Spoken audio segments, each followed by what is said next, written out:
Good morning, all. Could you please take your seats? We're going to start the meeting.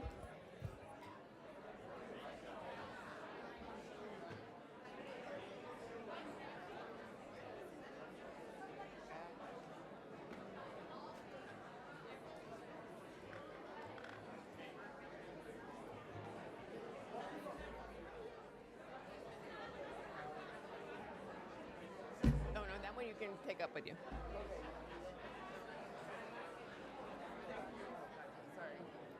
Good morning, all. Quiet on the set.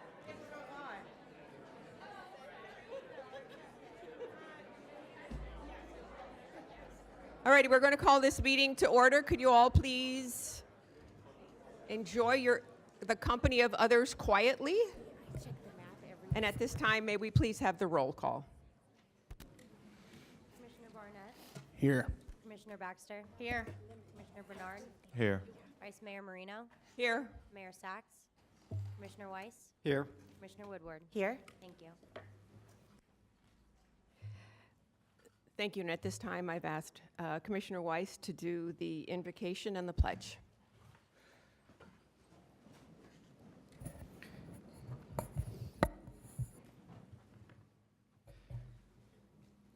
Dear Lord, we are thankful for this day you have given us, for its blessings, its opportunities, its challenges.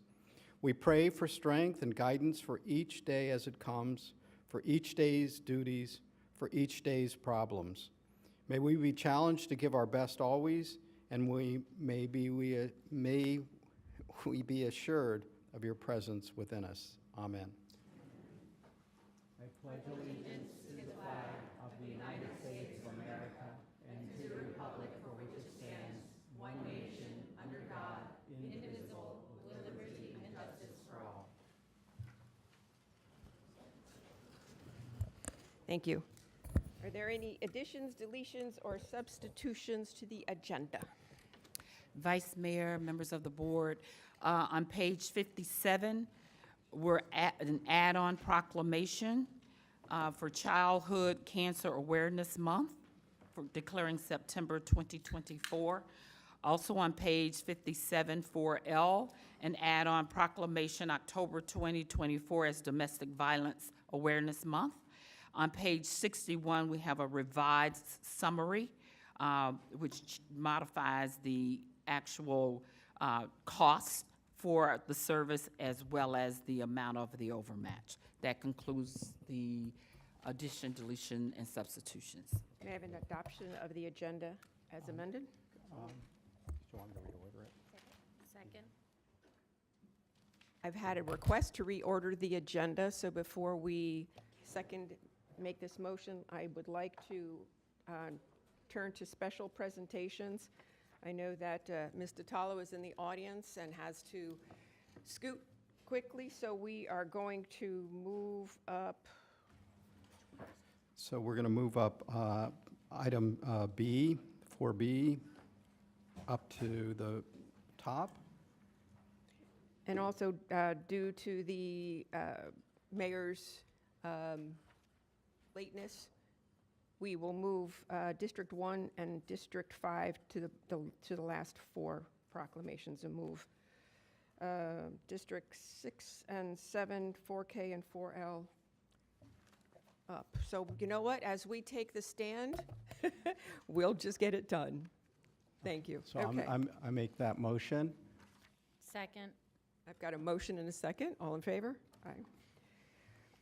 Consent agenda, you'll find on page 9 through 56. Would anybody like to pull anything from the consent agenda? Seeing none, may I have a motion, please? So moved. All in favor? Thank you. Okay, we are now at special presentations. Ms. Ditalo, would you come on up? Commissioner Weiss is going to be at one podium with a proclamation declaring Workforce Development Month. And why doesn't District 3 take that podium?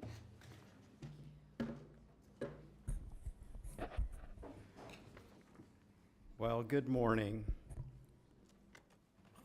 Is there OEB PBO folks, are they here? Join? All right. Thank you. Good morning. All right. Whereas the economic growth and prosperity of Palm Beach County depends significantly on the availability and quality of a skilled workforce, enabling our businesses and industries to compete effectively in the global economy. And whereas workforce development remains a top priority for Palm Beach County's employers, educational institutions, trade organizations, businesses, municipalities, government agencies, chambers of commerces, coordinated and led by CareerSource Palm Beach County. And whereas the volunteer leaders and professionals of CareerSource Palm Beach County, alongside its partner organizations, support the workforce talent needs of the county and contribute to the continued strengthening of the economy through an effective workforce development system that provides exceptional career training, employment assistance to all job seekers and employers. And whereas Palm Beach County's employers benefit from a broad array of workforce development programs that facilitate the recruitment and retention of highly qualified new employees, providing training funds to enhance the skill sets of the existing workforce. And whereas the collective efforts of the CareerSource Palm Beach County, its volunteer leaders, professionals, and partner organizations have resulted in significant positive impacts on the county's workforce, economy, and our communities.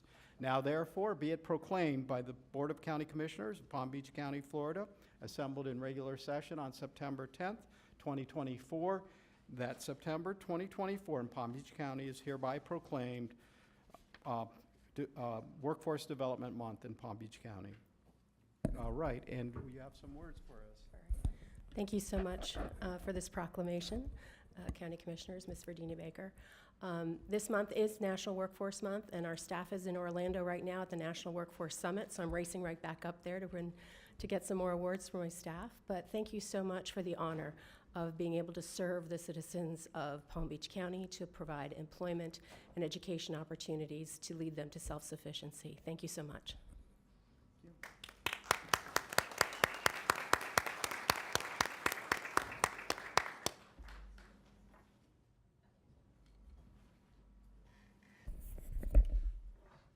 Good morning, everyone. It's an honor to be here with you today. Special presentations are always special, but today I think even more so. I have the honor of presenting the Hispanic Heritage Month Proclamation.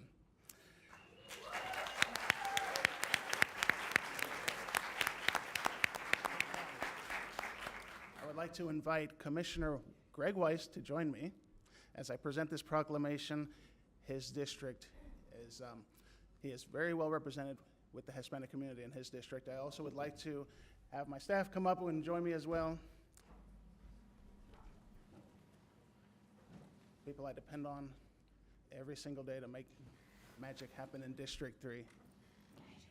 I also, before I read the proclamation, want to acknowledge Sasha Lopez, our Commissioner Assistant for District 3, who, based on our investigation, may be the very first Commission Assistant of Hispanic origin and descent to represent and serve the people of District 3. So I wanted to make sure you knew that.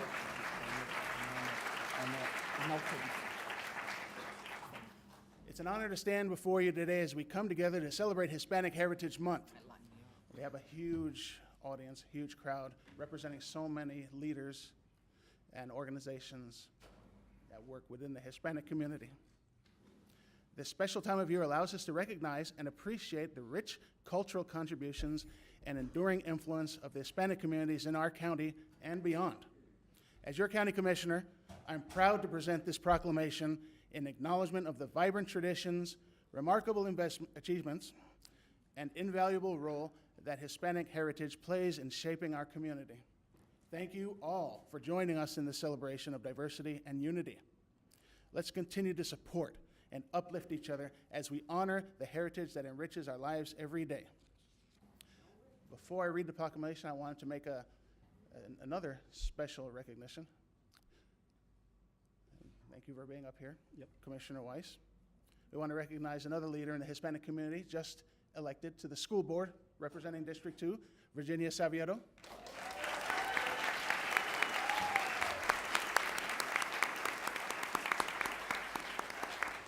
She's not only been a hard worker in the community for decades, but she has shown unwavering dedication and passion in promoting cultural heritage and fostering unity. Virginia Savieto, would you come on and join us at the podium? We're getting crowded up here, but that's all right. Come on up, please. Thank you. Virginia, your tireless efforts and commitment have not only enriched our community, but also inspired others to celebrate and honor their shared history. I have participated in the Hispanic Cultural Bus Tour, which you founded. This bus tour educates a diverse group of people in our county each year about the many Hispanic organizations in Palm Beach County who provide a vast number of services and cultural opportunities throughout Palm Beach County. I personally have benefited, and so has our office, have benefited from our many conversations regarding my district and your experiences. You've also given me the opportunity to learn about this incredible community I represent in District 3, and being one of my constituents, I'm grateful for that. You've given me the opportunity to learn about our community as well as looking to the future for the Hispanic Multicultural Center, which is a vision many groups in this county have been wanting for many years. I look forward to working with you as a newly elected school board member and as our districts do overlap quite a bit. Thank you, Virginia, for your many, many contributions. And I want to turn it over to your boss, Commissioner Weiss, to say a few words. Thank you, Commissioner Barnett.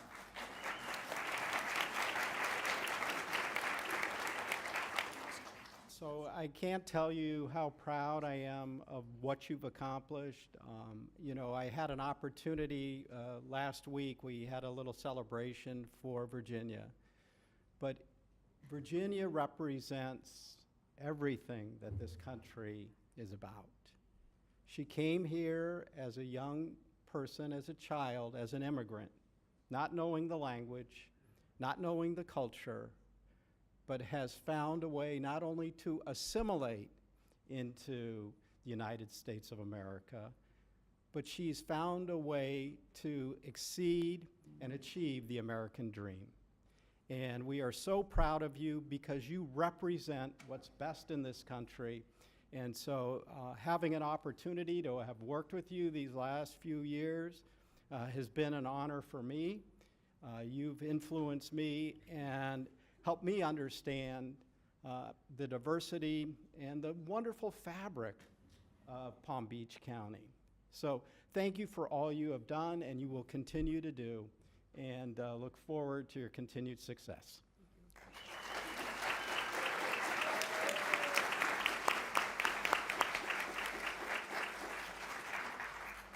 Before I read the Hispanic Heritage Month proclamation, well, I'm going to read the proclamation first, then invite everyone to come up for a picture, and then afterwards to join us downstairs in front of the Palm Tram bus, which has been wrapped in honor of Hispanic Heritage Month. Okay. A proclamation declaring September 15th to October 15th, 2024 as Hispanic Heritage Month. Whereas Hispanics of every race, class, and multiple nationalities have made historic contributions to the growth and strength of Palm Beach County in countless recorded and unrecorded ways. And whereas the historical influence of Hispanic contributions is outweighed only by the vital and integral role Hispanics currently play in shaping the present and future of Palm Beach County in business, education, law, science, technology, and numerous other fields. And whereas Hispanic Heritage Month is celebrated nationwide and begins September 15th, the anniversary of independence for Costa Rica, El Salvador, Guatemala, Honduras, and Nicaragua, with Mexico achieving independence on September 16th and Chile on September 18th. Hispanic Heritage Month has been celebrated in the United States since 1974. And whereas Hispanic population in Palm Beach County is more than 23% of the 1.5 million people who call this county home, Hispanic Human Resources Council, Hispanic Chamber of Commerce of Palm Beach County, the Florida Hispanic American Chamber of Commerce, the Palm Beach County Hispanic Bar Association, the Hispanic Education Coalition of Palm Beach County, El Sol Jupiter's Neighborhood Resource Center, the Guatemalan Mayan Center, Latin Quarter West Palm Beach, Caridad Center, Farm Worker Coordinating Council of Palm Beach County, Esperanza Community Center, Family Impact, Palm Beach County, Democratic Hispanic Caucus of Florida, Palm Beach County Republican National Hispanic Assembly of Florida, Palm Beach County Hispanic Entrepreneur Initiative, Latinos Leadership Alliance, and Latinos in Action continue a history of working on multiple initiatives and partnerships to benefit the community. And whereas, to invite community involvement and highlight Hispanic culture, the Palm Beach County Community Services Department will host the Hispanic Heritage Tour to celebrate and acknowledge contributions, cultural, economic impact, and growth of the Hispanic Latino community in Palm Beach County. And whereas in celebration of Hispanic Heritage Month, we honor the contributions Hispanics have made in Palm Beach County, and we highlight an important part of the rich diversity that keeps our communities strong. Now, therefore, be it proclaimed by the Board of County Commissioners of Palm Beach County, Florida, assembled in regular session on this 10th day of September 2024, that September 15th through October 15th, 2024 in Palm Beach County is hereby proclaimed Hispanic Heritage Month.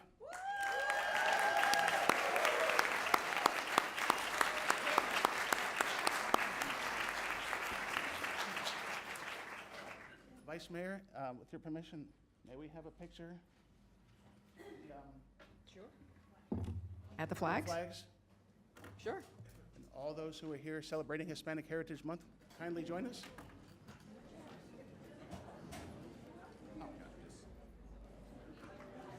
As we're gathering, I'd also like to thank Brandon Cabrera and his family who own Tropical Bakery and Restaurant on Forest Hill Boulevard in Palm Springs for their generous and delicious treats that they sent to the commission to celebrate Hispanic Heritage Month. Thank you, Maria. I also want to let everyone know, again, that we have a bus, Palm Tram bus downstairs. Wow. It has been wrapped in honor of Hispanic Heritage Month. It is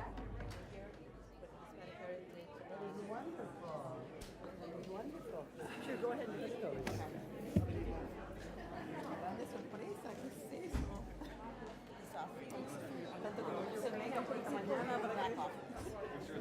From Todd at the very end, right? Thank you. Go ahead, take it.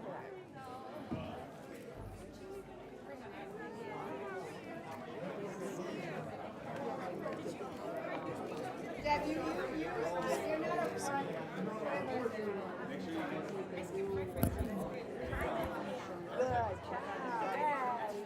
Who's that?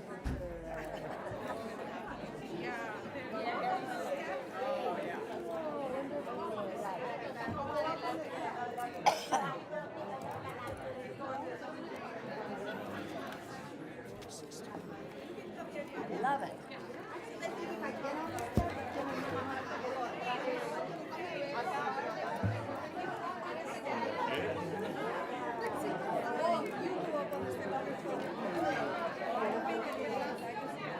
This is hers right here? Or is she- Right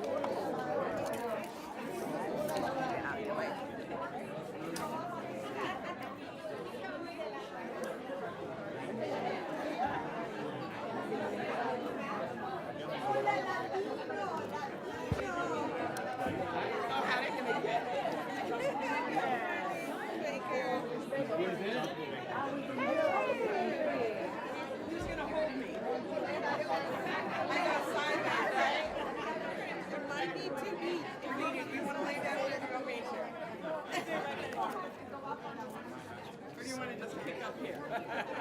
More people on the back step. Turn sideways. Turn sideways, scooch in. Yes, like you like each other. Scoochy scooch. Scoochy scooch. Shorter folks up in front. That way we have to make room right here.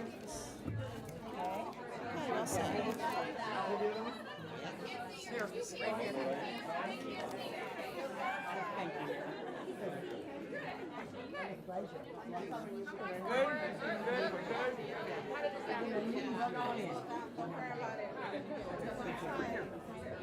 Thank you. Good, good, good.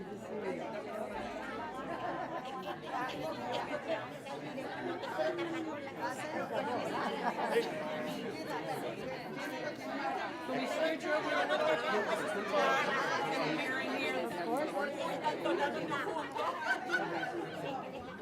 Okay, we need to scooch for the mirror.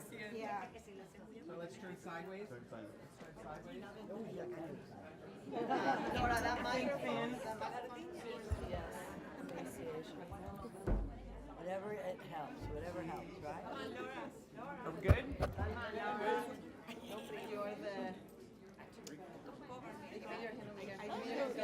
Beautiful pictures.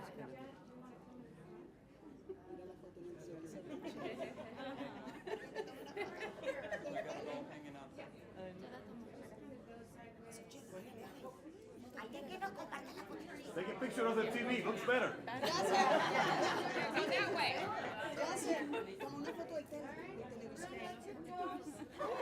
El televisor atrás. O al frente. Al frente tuyo.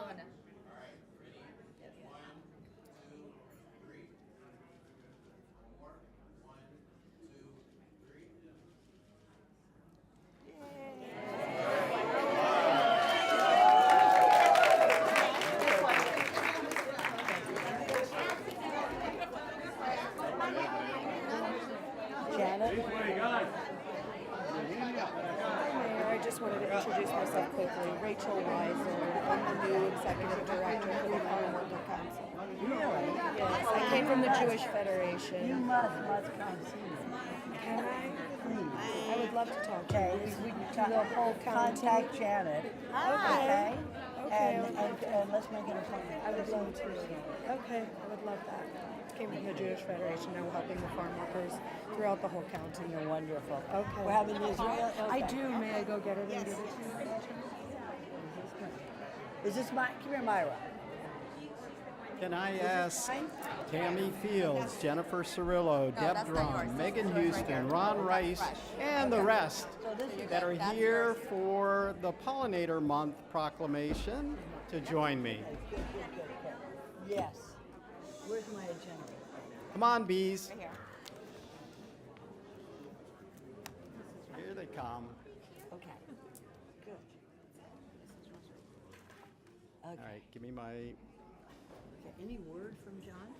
He just okayed me, so He said he's on his way, right? hopefully that's an indication that he's on his way. Okay, good. Let me get- Halloween a little early.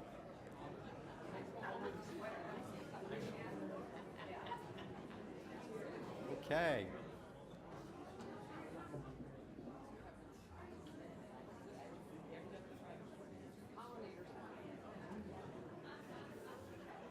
Keep your antenna straight.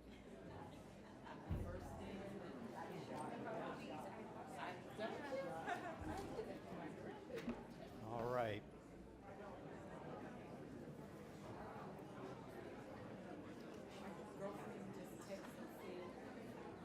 Good morning. We are declaring September 2024 as Pollinator Month in Palm Beach County. Whereas Parks for Pollinators Month is recognized each September across the nation to spread awareness of the importance of pollinators to our agricultural economy, our health, as well as our overall environmental health.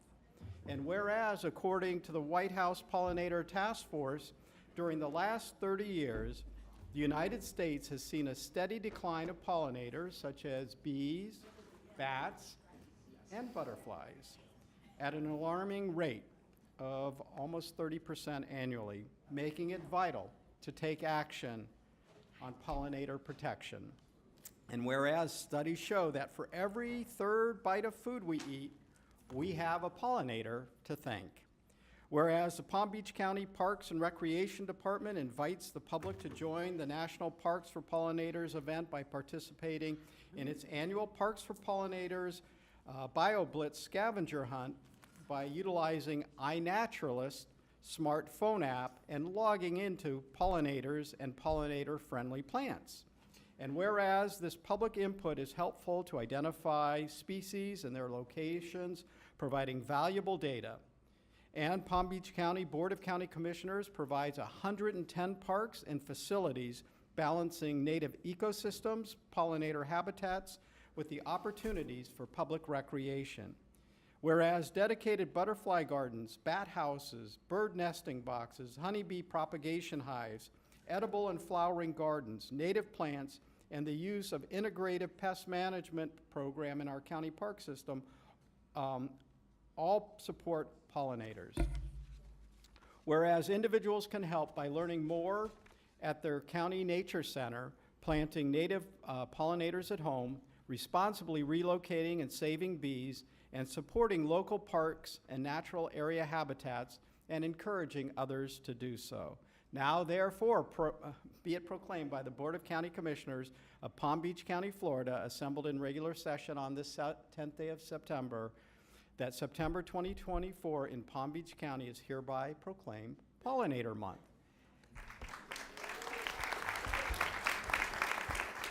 Thank you, Mayor, Vice Mayor, and Commissioners, particularly Commissioner Weiss. Thanks for being a good sport. So we're parks, so we had to bring a little fun this morning. But we have 3 department heads here with us today, and they provide vital infrastructure, green infrastructure. Deb Drum with our Environmental Resources Management Department, that vital natural area infrastructure that is so necessary in our county.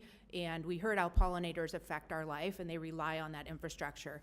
And then Ron Rice with our Cooperative Extension Department as well. Our agriculture community really relies heavily on pollinators, and they invest in it as well. And he does some great education as well on pollinators, and of course has our botanical garden in our community as well.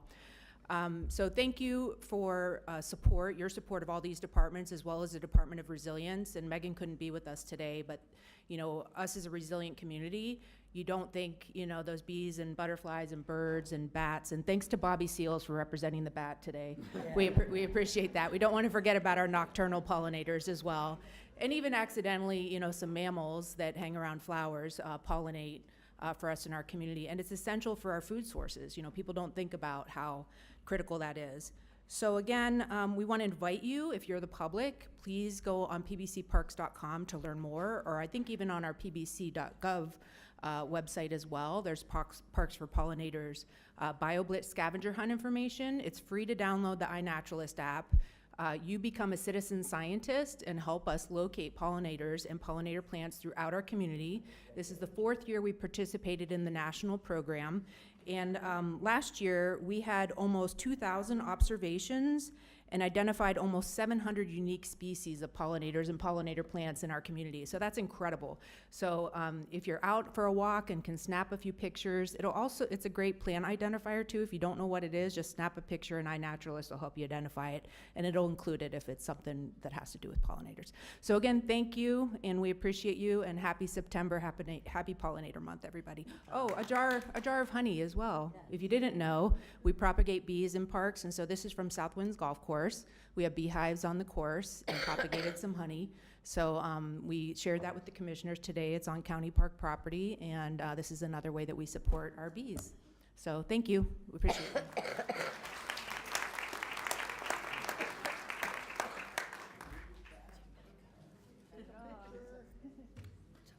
How are you next? Okay. You got 2. One batch. Thank you, Richard. Yeah. Is it, would you prefer to go on the left or the right? Probably on the left. I got the fire rescue over there, so perfect. Okay. Thank you.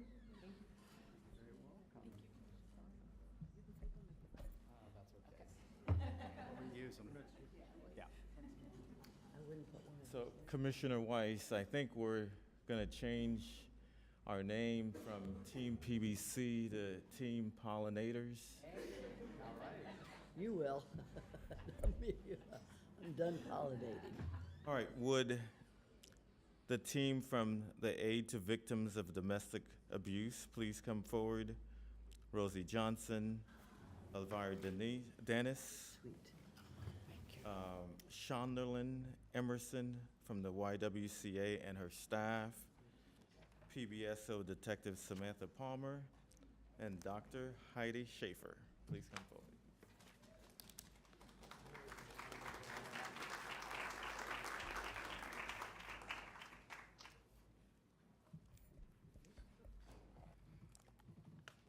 This proclamation declaring October 2024 as Domestic Violence Awareness Month.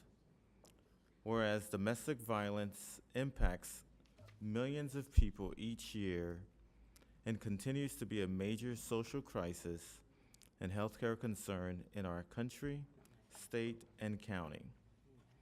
And whereas regardless of race, age, ability, sexual orientation, gender identity, socioeconomic status, or citizenship, victims receive the empathy and compassion they need to heal and equitable access to medical and legal services, counseling, safe housing, and supportive services.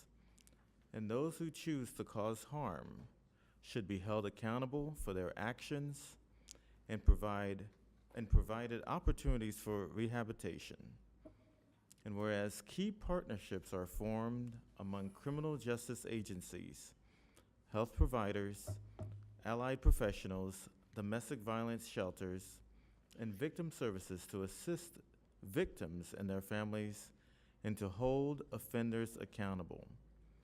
And whereas local domestic violence leaders, community leaders, and survivors of domestic violence collaborate through the Palm Beach County Domestic Violence Coordinate Community Response Team to help improve the criminal justice system and reduce incidences of domestic violence and the impact it has on communities through education, advocacy, and accountability. And whereas the team is sponsoring a Domestic Violence Awareness Month opening ceremony theme, Palm Beach County Cares, at the Palm Beach County Sheriff's Office Training Division, located at 4215 Cherry Road, West Palm Beach, Florida, Wednesday, October 1st, 2024 at 9 a.m. And whereas in supporting victims of domestic violence, Palm Beach County joins local programs, state coalitions, and national organizations committed to sending a clear message that domestic violence will not be tolerated. Now, therefore, be it proclaimed by the Board of County Commissioners of Palm Beach County, Florida, assembled in regular session on this 10th day of September 2024, that October 2024 in Palm Beach County is hereby proclaimed Domestic Violence Awareness Month. Congratulations.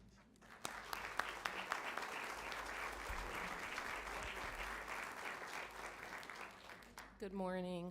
On behalf of Palm Beach County Victim Services, Victim Services and Certified Rape Crisis Center. We are honored to partner with agencies such as AVDA and the YWCA, as well as many other community partners and stakeholders to provide a community response to domestic violence with the goal of improving criminal justice response and improving the experience that victims and survivors have when they encounter the system as victims of domestic violence. So any names that I've left out, we acknowledge you and we're thankful for that partnership, and we are grateful for this proclamation to declare Domestic Violence Awareness Month for the month of October. Thank you.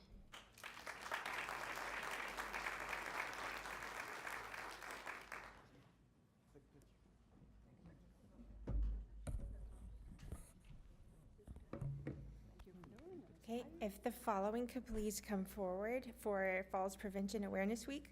Chief David Dorita for Palm Beach County, Elijah Virgin, Palm Beach Health Network, Jeff Delavore, Registered Nurse, Maureen McCarthy, Area Agency on Aging, Nancy Yarnell, Area Agency on Aging, Lieutenant Ashley Bianco, West Palm Beach Fire Rescue, Taisha Knight, Delray Beach Fire Rescue, Lieutenant John Braswell, Delray Beach Fire Rescue, Casey Klein, Palm Beach Gardens Fire Rescue, Chief Alvin, Riviera Beach Fire Rescue, Margaret Corks, Delray Medical Center, Lieutenant Andrew Lombardo, Palm Beach County Fire Rescue, Lauren Young Work, Palm Beach County Fire Rescue, Jeff Hines, Palm Beach County Fire Rescue, Fatou Benoit, Palm Beach County Fire Rescue, Dottie Diedrich, Palm Beach County Fire Rescue,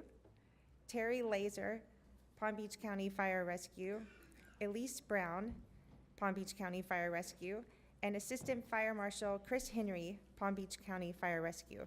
And if I forgot anyone else who wants to come up for this, if I don't have your name, please come forward. Well represented in the county with all of our municipalities here too. Okay. You can come over. Okay, we are declaring September 23rd through 27th, 2024 as Falls Prevention Awareness Week.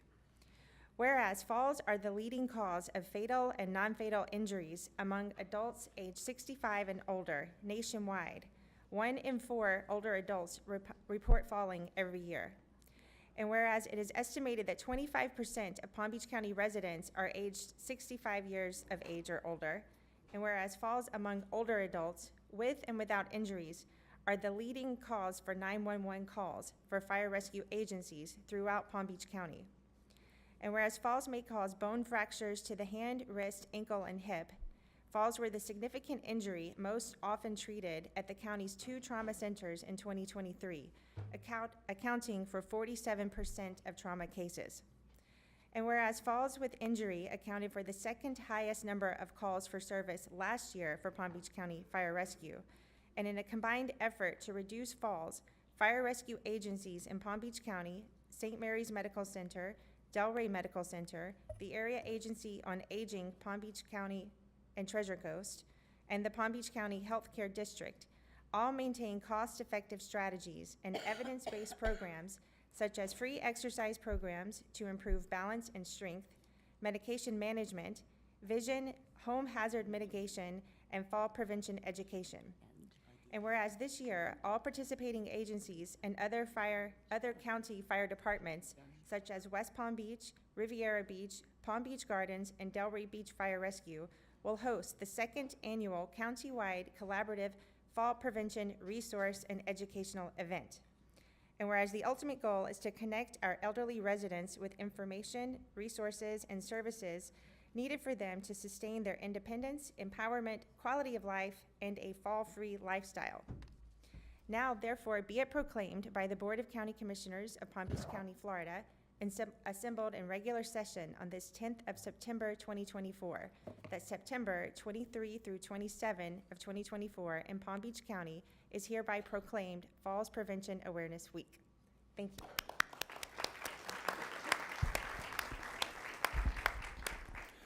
Good morning, folks. Dave Dorita, Fire Marshal for Palm Beach County Fire Rescue. I will try to show some brevity here, which I think Ms. Baker knows is not my strong suit.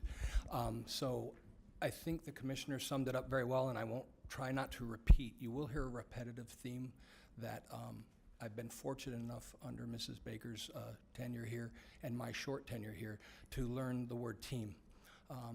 Our agencies, all of us, if I had to bring in everyone that should be credited for this, as the fire marshal, I would have to cite this occupancy for overcrowding.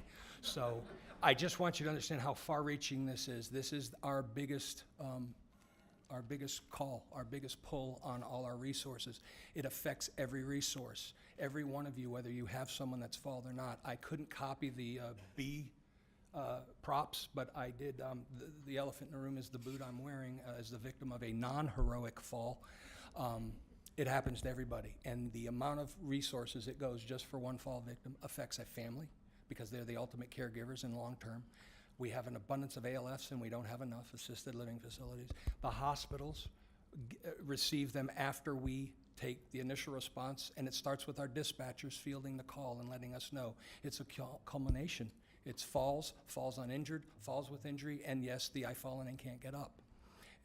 That's a big pull on us because we respond to that. It's non-emergent, but we have to get them up because they can't.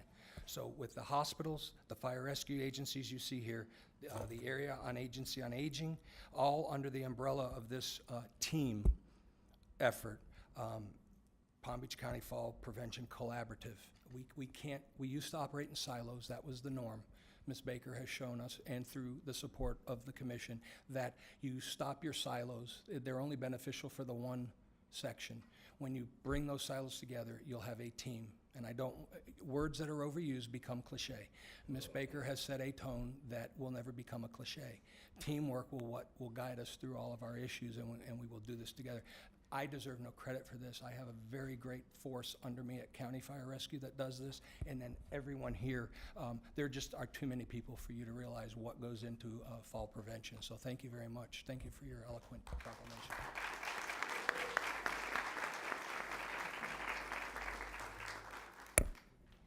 While they take pictures, if you are here for National Recovery Month, I'll ask you to come forward. And Sally Berenswig, please forgive me if I pronounce that wrong. It's Berenswig. Oh, thank you.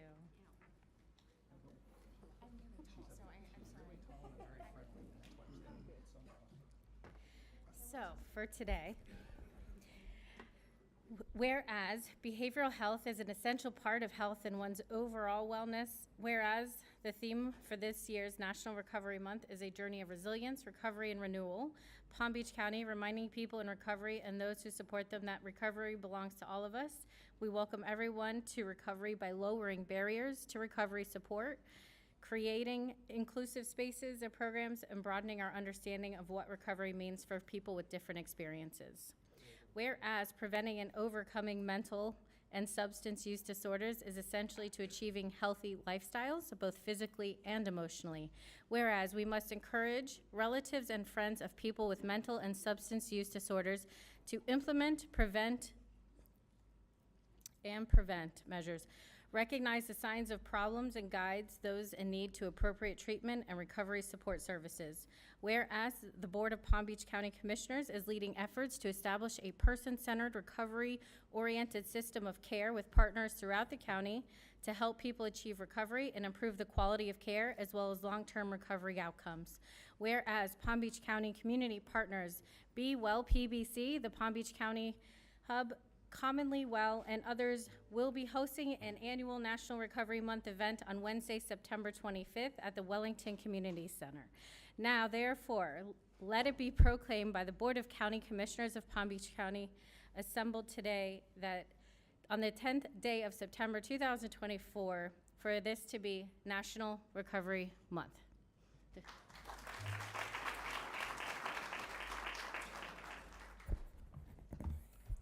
Thank you. My name is Pastor Ray Whiteley, and I have the privilege of serving as co-chair of the advisory committee. Many years ago, I had a conversation with my good friend, Apostle Tommy Brown. The conversation came from a spiritual perspective, and he asked, Reverend Whiteley, who are you? What drives your work? Are you an advocate or a reflection of the love of Christ? He went on to say, advocates voices issues that are current and popular, but sometimes it does not align with the love of Christ for all. That conversation resonated with me. I am humbled to serve on the committee because I truly believe that the spirit of the work reflects the love of Christ. Matthew 25, verse 40 says, whatever you do for one of the least of these brothers and sisters of mine, you do for me. So I'm thankful for this proclamation recognizing September as National Recovery Month, and for all the commissioners are doing for those that the society labels as the least of these. But remember, the least of these include those impacted by our response to the war on drugs, which surged in 1980s and 90s, disproportionately targeting Black communities across the United States, including here in Palm Beach County. I'm proud of the work that we've done so far, and I'm excited about being part of a team who's being intentional of shifting towards recognizing substance use disorder as a public health issue, deserving of compassion and treatment rather than punishment that were applied during the crack epidemic era. I look forward to continuing the collective learning from our past and supporting environments where the recovery can not only thrive, but celebrate it. God bless you all, and thank you very much for this proclamation.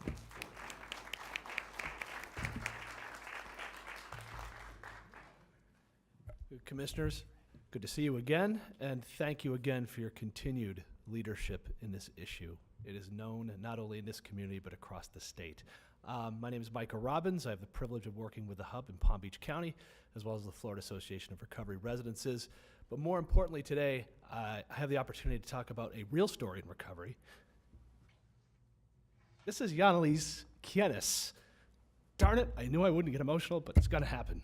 Maybe if I got the B things on.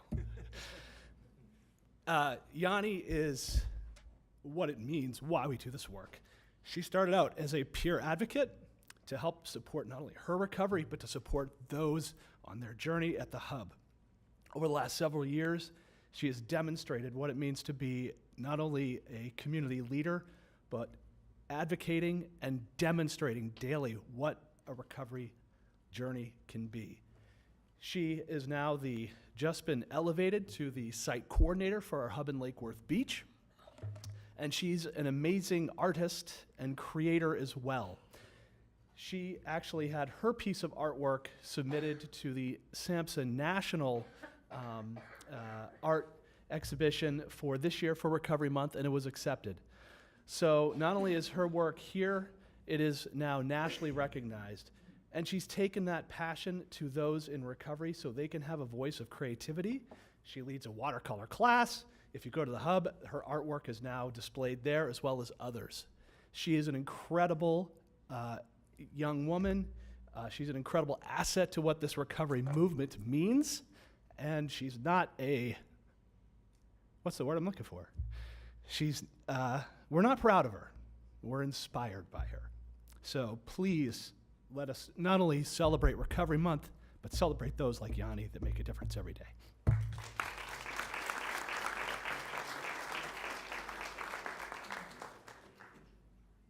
Hi, thank you for having me today.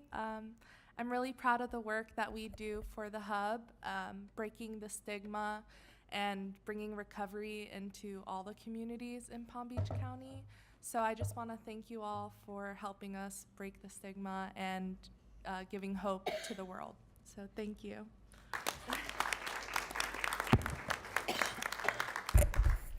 I'm just going to say one final word. Everyone knows this is a very personal subject for me and why I don't want to talk about it, because then I'm going to be a hot mess crying.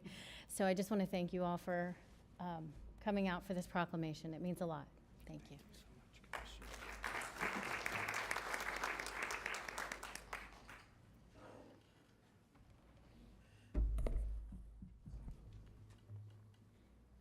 If Allison Vaux and Amy Talbot from Feeding South Florida could come forward.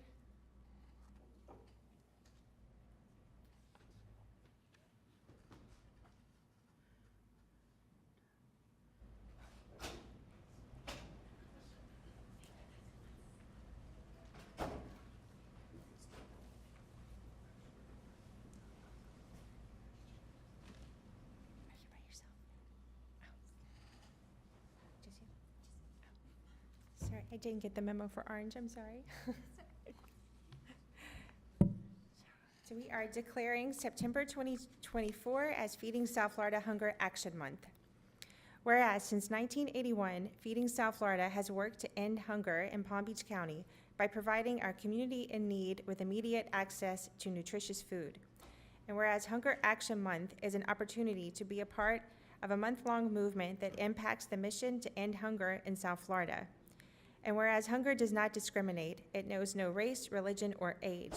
And whereas Feeding South Florida leads hunger and poverty advocacy efforts in our community while transforming lives through innovative programming and education that provide economic growth and overall well-being.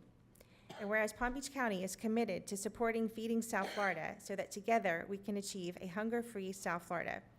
Now therefore be it proclaimed by the Board of County Commissioners of Palm Beach County, Florida, assembled in regular session on this 10th of September 2024, that September 2024 in Palm Beach County is hereby proclaimed Feeding South Florida Hunger Action Month.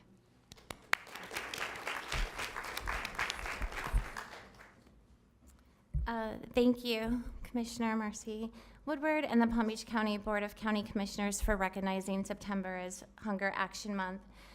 During Hunger Action Month, we are encouraging 1 million actions across the country to end hunger, whether by donating, advocating, volunteering, or even spreading the word online. And every action counts. Our individual actions may seem small, but together they can become a powerful movement that can change history. Feeding South Florida serves our food insecure neighbors in Palm Beach County via our 64 partner agencies, which I think one of them is here today, who distribute the food via their soup kitchens, community pantries, churches, and shelters. We also offer in-house programs and services that focus on providing immediate access to food, along with resources and a path forward to self-sufficiency, including our workforce training programs. Last year, Feeding South Florida provided 24 million pounds of food to the residents of Palm Beach County, which was distributed via our partner agencies. Additionally, we provided over 51,000 home-delivered meals to our homebound senior population in Palm Beach County. We're extremely grateful to the Board of County Commissioners for this recognition and look forward to your ongoing support.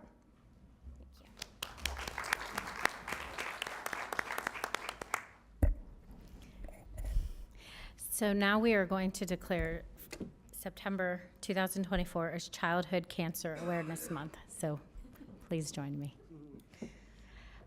Heidi, I'm going to have you join us as well, please. Whereas the American Childhood Cancer Organization reports cancer as the leading cause of death by disease among U.S. children, and the average age of diagnosis is 6 years old, whereas 1 in 285 children in the U.S. will be diagnosed by their 20th birthday, whereas on average, there has been a 0.6% increase in incident per year since the mid-1970s, resulting in an overall increase of 24% over the last 40 years. Whereas the last 30 years, only 6 new drugs have been approved by the U.S. Food and Drug Administration to specifically treat childhood cancer. Whereas the National Cancer Institute recognizes the unique research needs of childhood cancer and the necessity for increased funding for research and treatment. Whereas the PAPS Corps is one of the largest all-volunteer fundraising organizations in South Florida, with its funds supporting research for all types of cancer at the Sylvester Comprehensive Cancer Center at the University of Miami Miller School of Medicine. Whereas the PAPS Corps champions for cancers research with a total South Florida membership of approximately 20,000, helps provide Palm Beach County residents with access to state-of-the-art treatment, information about cutting-edge research findings and procedures, and strives for a world without cancer with the conviction that today's research brings tomorrow's cure. Now therefore, be it proclaimed by the Board of County Commissioners of Palm Beach County, Florida, assembled in regular session on this 10th day of September 2024 in Palm Beach County. It is hereby proclaimed Childhood Cancer Awareness Month. Thank you so much, Commissioner Baxter and all the commissioners. We are a over 70-year-old nonprofit with 20,000 members and 50 chapters across South Florida, all with one goal: to raise crucial funds for cancer research. So I thank you so much for giving us this proclamation. We greatly appreciate it, because there's nothing worse than a child with cancer. Thank you. Thank you.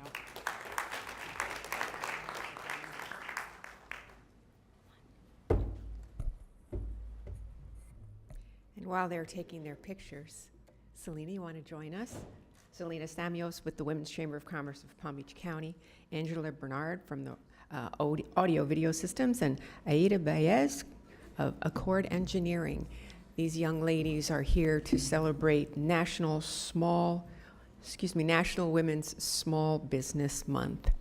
And we also have some of our OEBO participants here also. So as we proclaim, actually, put that paper down, get this one here. We are declaring October 2024 as National Women's Small Business Month. Whereas October is observed as National Women's Small Business Month to highlight the achievements and significant contributions made by women in business and industry. And whereas the county recognizes that women-owned businesses make a meaningful impact on the economy, culture, and community. And whereas there are more than 200 women-owned Palm Beach County certified small business enterprises, and whereas the Palm Beach County Board of County Commissioners, county administration, and county departments are committed to providing resources to promote the development, growth, and sustainability of women-owned businesses, and whereas the county helps to empower women-owned businesses with access to capital, networking, mentorship, and procurement opportunities, and whereas the Palm Beach County Board of County Commissioners is proud to join in celebrating National Women's Small Business Month. Now therefore be it proclaimed by the Board of County Commissioners of Palm Beach County, Florida, National Women's Small Business Month. Who wants to speak? I'll let everyone go, but I'll start off. And I'd also like to recognize Dr. Dionne Roundtree, who's one of our board members with the Chamber, but also a women-owned business. So on behalf of all of the women-owned businesses in Palm Beach County, thank you very much, County Commission, and to Office of Equal Business Opportunity for recognizing Women's Small Business Month. This is a way to celebrate women-owned businesses and their impact on the economy. In 1972, there were a little over 400,000 women-owned businesses in the United States. And until 1988, women had to have a male family member co-sign if they wanted to apply for a loan. That same year, Women-Owned Business Ownership Act increased access to capital to provide financial assistance to organizations geared toward women-owned businesses. By 2019, women-owned businesses represent 42% of all U.S. businesses and generate $1.9 trillion worth of revenue. Today, there are over 13 million women-owned businesses and counting. The Palm Beach County has amazing groups throughout. One of them specifically, Office of Equal Business Opportunity, Solid Waste Authority, Women's Chamber of Commerce, and the Women's Chamber of Commerce of Palm Beach County Foundation, which supplies resources for women that are trying to turn their side hustle into their main hustle or to expand their current business. So thank you again for your continued support of women-owned businesses throughout Palm Beach County.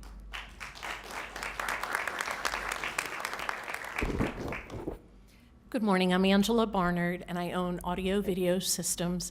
We've been here in Palm Beach County for over 40 years. I am second generation owner, and I just want to say thank you to all the commissioners, and especially to the Office of OEBO and the staff there. Without their support, we would not have been able to grow, support the county, employ people that live here, so this is what this means to me personally. Thank you.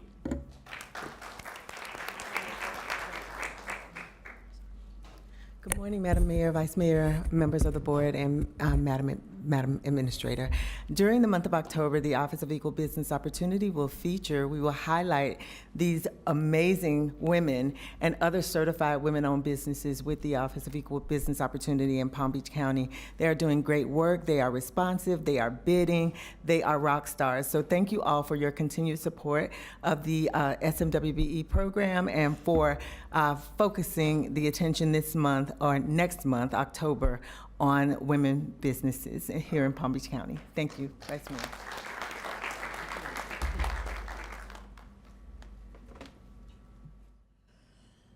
Okay, now going from women business organizations to a business matchmaker conference, which I think is an excellent idea.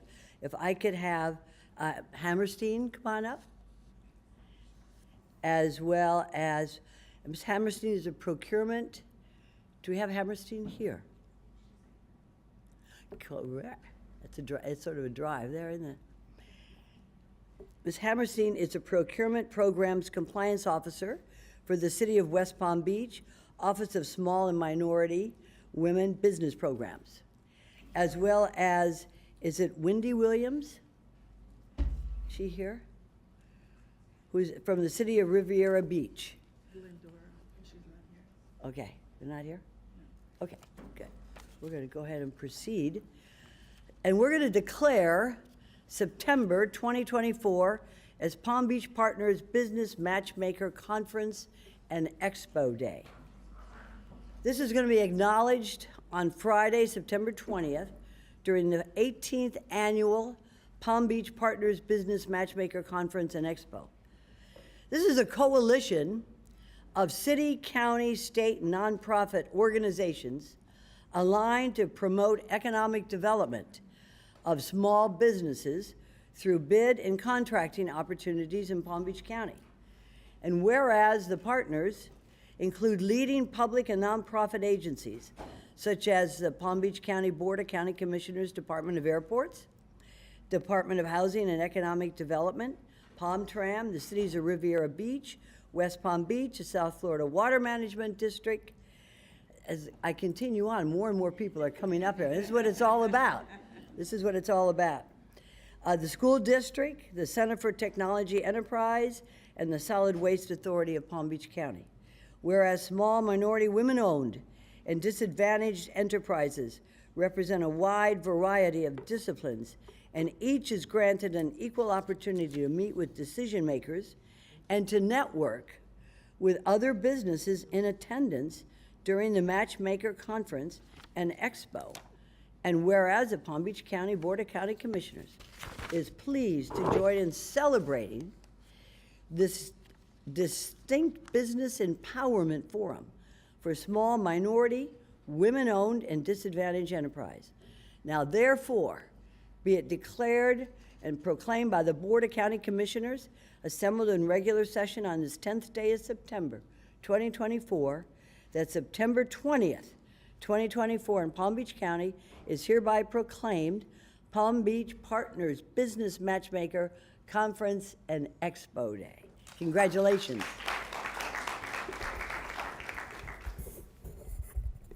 Good morning, Commissioners.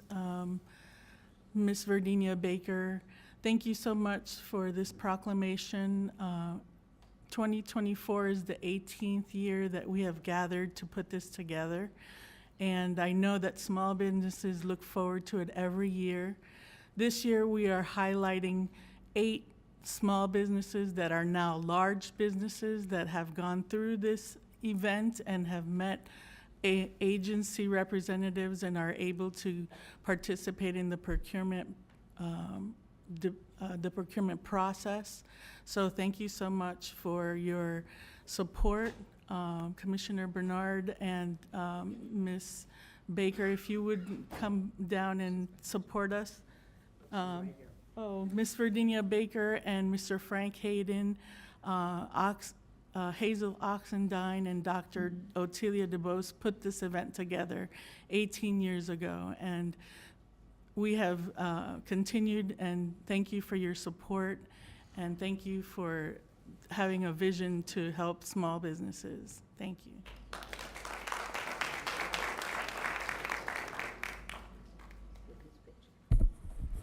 All right, 2 more proclamations, and then it's business. So the fun part continues for 2 more. Suzanne Earl, would you come on up, please? Suzanne is a daughter of the American Revolution.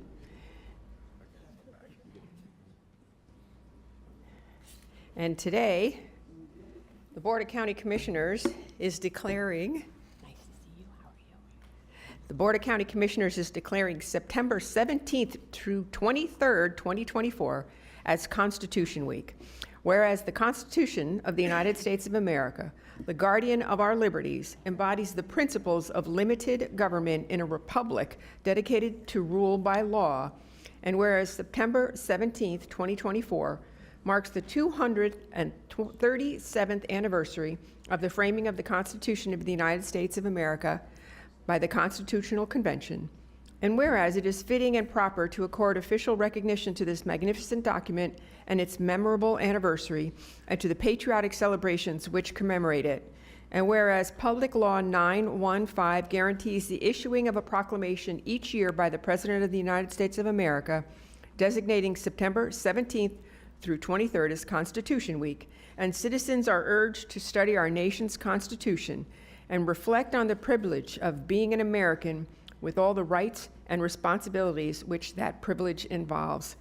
Now, therefore, be it proclaimed by the Board of County Commissioners on Palm Beach County, Florida, assembled in regular session on this 10th day of September 2024, that September 17th through 23rd, 2024 in Palm Beach County is hereby proclaimed Constitution Week. Would you like to say a few words?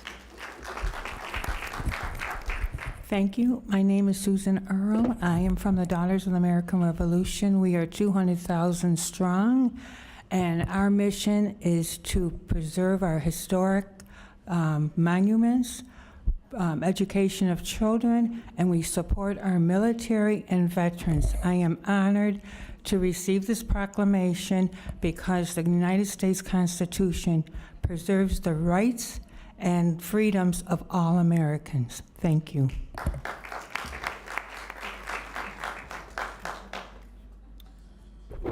All right, here's the last one.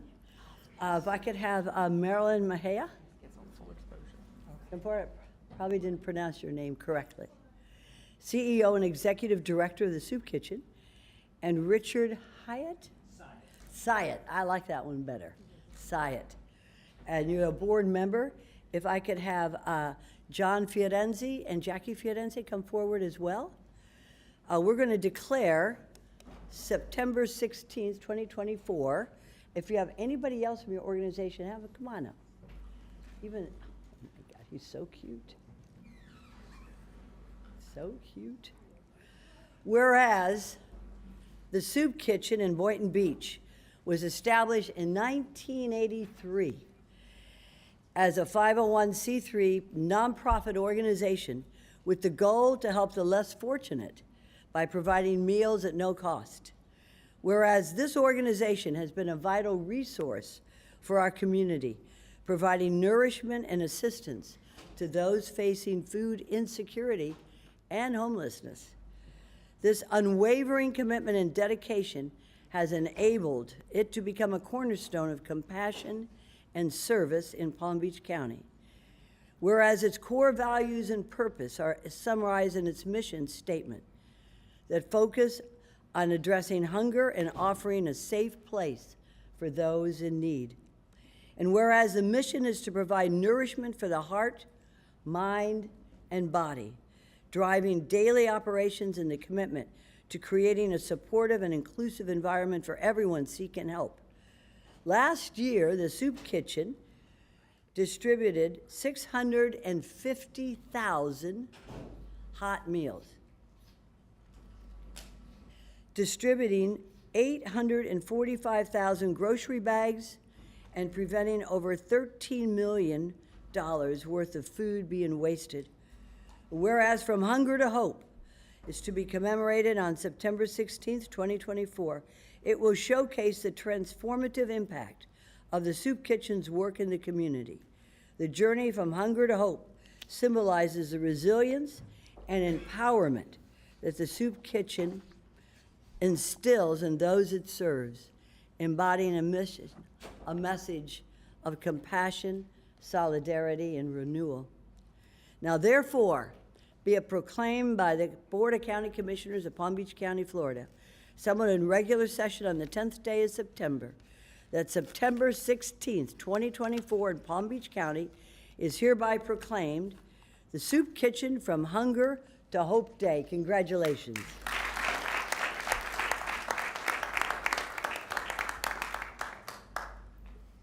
Good morning, and thank you, Mayor Sachs, Vice Mayor, Palm Beach County Board of Commissioners, stakeholders, Soup Kitchen board members, staff, volunteers, and honored guests. Thank you for having us here today.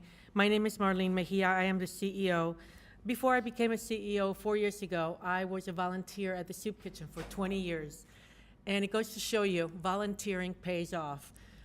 It's such a wonderful thing to be able to say, I was a volunteer before I was part of the staff, because we know what's going on. And the Soup Kitchen is a volunteer-driven organization with more than 300 volunteers at this time.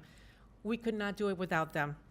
As you know, it's located in Boynton Beach. It holds a special place in the heart of Palm Beach County. Again, for 40 years, it has served as a beacon of hope and support to those in need.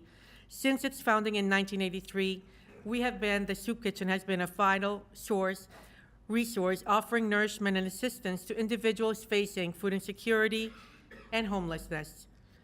Our unwavering commitment has made us a cornerstone of compassion and service in Palm Beach County, embodying the spirit of unity and generosity that defines this community. Our core values and missions drive everything that we do. The mission of the Soup Kitchen is to provide nourishment, as Mayor Sachs eloquently said, for the heart, mind, and body, offering a safe and welcoming space for those in need. It is no longer the people that fall below the poverty line that are coming to us.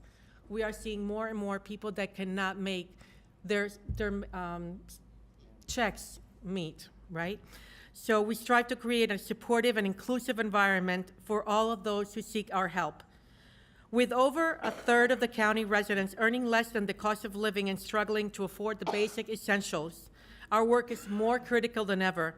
In the past year alone, we have served 650, like Mayor said before. In our lifetime, we had served over 7 million hot meals and continue to grow, seeing an increase of 40% since last year alone. In recognition of this proclamation to be declared, we're thrilled to celebrate this significant honor. It allows us to highlight the transformative impact that the Soup Kitchen has on our community. The journey from hunger to hope symbolizes the resilience and empowerment that we aim to instill in those we serve. This embodies a message of compassion, solidarity, and renewal that we are so proud to represent. Please visit us at thesoupkitchen.org and set up some time to come and visit us. We love to have you come over and take a tour of our facility. We're so much more than soup. Our community needs us to continue doing more, and together we can. Thank you again for this prestigious and greatly appreciated recognition. Thank you, Mayor.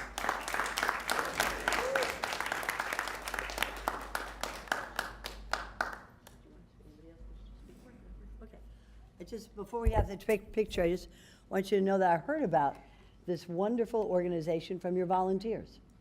And that's how I heard about it. And John and Jackie Fiorenzi has been talking about it. And I know that anybody here who wants to volunteer is a wonderful organization to do so. Congratulations. Thank you for your service. Thank you. All right, let's get this picture.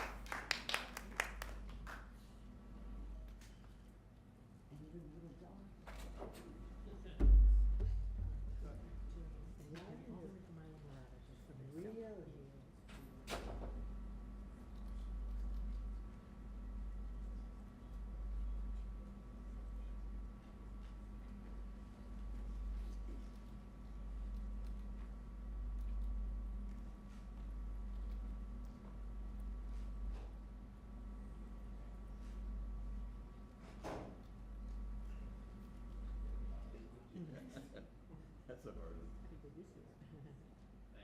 Thank you very much. Congratulations. Thank you very much. Thank you for your time, too. Thank you. Thank you. Thank you.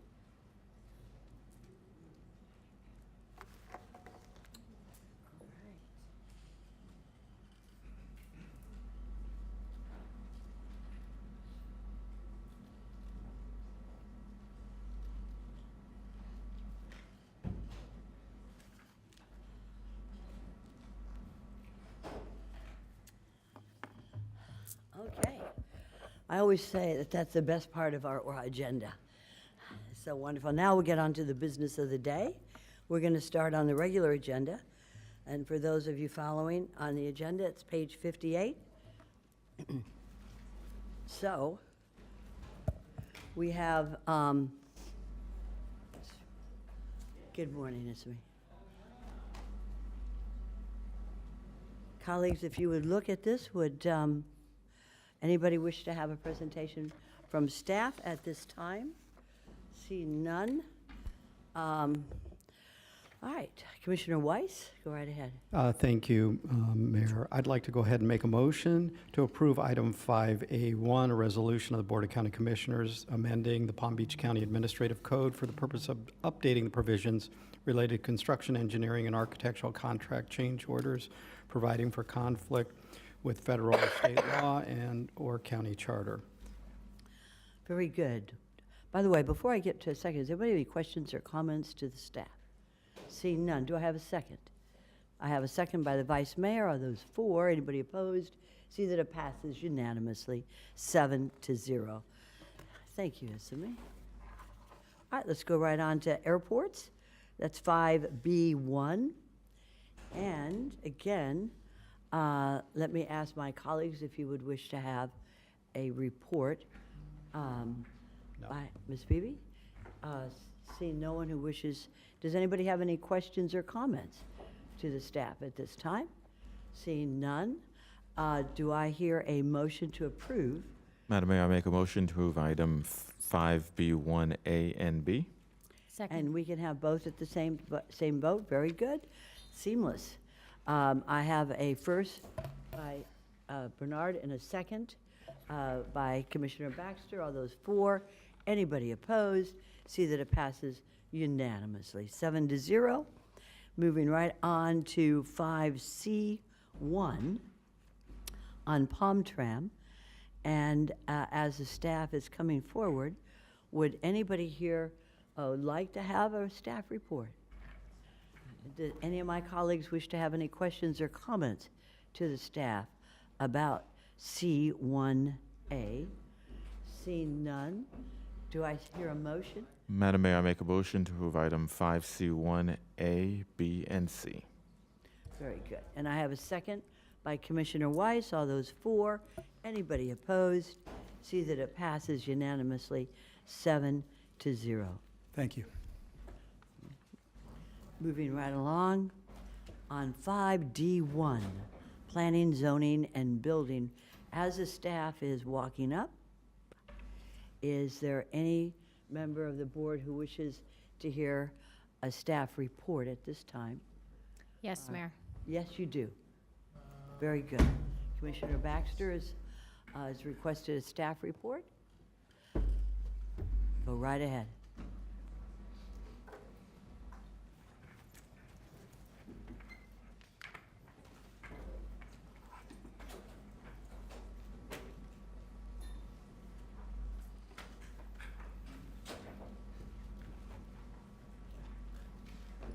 Good morning. Good morning, Mayor, Vice Mayor, Commissioners, Administrator Baker. I'm Whitney Carroll. I'm the Executive Director for Planning, Zoning, and Building Department. With me today, we have Doug Weiss, the floodplain administrator and the building official for Palm Beach County. And we have Aaron Maharaj, the fiscal manager for PZB, and Ryan Mayer, the county attorney that represents the building division, and Paul Linton, Water Resources Director, and Deputy County Administrator Patrick Rutter. Very good. So this item before you today is to request a balance transfer, basically taking, establishing a capital project and transferring non-ad valorem funds from one fund to another fund. And this is basically to take care of the FEMA mapping that we were here and talked about at the July 7th and August 27th workshops.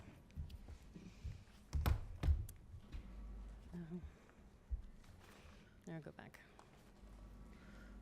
Okay. So as you may recall, at the August 27th workshop, we discussed the fact that besides the title maps that are becoming effective December 20th of this year, most of the FEMA flood maps in Palm Beach County have not been updated since 1979. You gave us direction to move forward with the 3 mapping efforts that we outlined, which one was the area around Lake Okeechobee, the second, the South Florida Water Management District basins, and the third is the tidal areas. We also added that the public safety and through its emergency management division would be coming back to you at a later date with an update on the CRS recommendations as they move forward with that. Then we also gave a bit of a recap on our Article 18 updates that would be coming back to you at a later date on those as well. You will see by year end some updates that are mandatory for us to, based on the language that's required to keep us compliant with the National Flood Insurance Program. So the reason for the request today is to basically establish a capital project for funding for studies and mapping to more expeditiously get Palm Beach County more improved and more accurate flood maps. This requires a non-ad valorem budget transfer from the Building Fund operating reserves to the Building Capital Project Fund for $9.5 million. This amount is based on initial consultant estimates for all 3 areas that have been identified if all of the efforts and all of the phases are completed. This request is also to amend the Building Capital Project Fund to add the $9.5 million for this purpose. Please note that these funds are restricted per Florida Statute 553. It can only be used for a specific purpose. Any unused or unspent funds will be basically transferred back to the building operating reserves per your approval. Basically, what this is doing is establishing a budget for this project. And with that, I can turn it over to Doug Weiss or Paul Lenton if you'd like a little bit more background on why the timing of this is right for Palm Beach County to undertake at this time, and or if you'd like any greater detail on the 3 areas that we will be studying. And of course, we will be coming back to you as we move forward. This is one phase, of course, one step in the process. We will then have to go out for RFP, bring those RFPs responses back to you as well. So with that, if you'd like additional information, I'm happy to go further into detail. Any commissioner have any questions? Commissioner Baxter, you're recognized. I heard you read the objectives, but if you could just summarize for you, where is the end goal to spending the $9.5 million? We can go through each area if you want. There's 3. What's the big picture of this? Because the objectives are clear, but where is this headed, and is it guaranteed to work? The objective is to identify the areas that have flood risk at the level, that 1% that the FEMA identifies. But as a result, you also get information on general risk throughout, what areas are higher or lower, which ones are, they may be in a basin that is more susceptible because it's lower. So that leverages you and tells you information that goes one way into the FEMA insurance, and the other way is it can help you prioritize basins for improvements. So that's the objective, is to provide those maps. So we're getting the information to provide to FEMA. And for our own use, yes. And our use. All right, thank you. Any other questions or comments for staff? All right. Seeing none. Commissioner Weiss, you're recognized. Yes, thank you, Mayor. I'll go ahead and make a motion to approve item 5D1, A, B, and C. Then I have a second from Commissioner Woodward. All those 4. Anybody opposed? See that it passes unanimously, 7-0. Thank you very much for that good report. Okay. BBC. Now we have D2. All right. D2 is going to be, is this going to be? Okay. Go ahead, Commissioner Weiss. Thank you very much.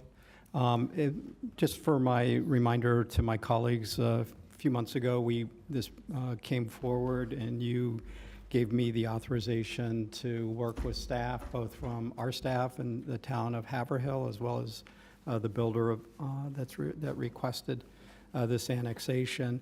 I'd just like to say I really appreciate the way we were able to work together with the town of Haverhill, with their staff, and with developer and our staff working together, and put together, I think, a fair resolution to resolve this. And so with that, I'd like to approve item 5D2 for the annexation. Before we get a second on that, does anybody have any questions for the staff? I'd like to thank you as mayor for getting involved in this and coming to these negotiations in a fair and comprehensive way to conclude it. We have a first. Do I see a second? I have a second by Commissioner Woodward. All those 4. Anybody opposed? See that it passes unanimously, 7-0. Thank you. All right, 5E1. And as staff is approaching, is there anybody on my colleagues would like to hear a staff report? See none at this time. You've prepared as well, staff. Do I have a first? Or does anybody have any questions or comments of staff? Okay, very good. I see a first by the Vice Mayor and a second by Commissioner Barnett. All those 4. Anybody opposed? See that it passes unanimously, 7-0. Wow, that was very concise. Thank you, colleagues. Now we're going to look at board appointments, and there's a commission district appointment. And I'm going to start from my right, Commissioner Baxter. No appointments, Mayor. Thank you. None, Madam Mayor. Commissioner Weiss, None, Madam Mayor. Commissioner Woodward, Not at this time. and Commissioner Barnett. Thank you, Mayor. I would like to appoint Cindy Jones to the Library Advisory Board. Thank you. Very good. We don't need a vote on this, do we? I don't believe so. And from the mayor's office, appointment to the EMS Advisory Board, Eon Levine. All right? And my dear Vice Mayor.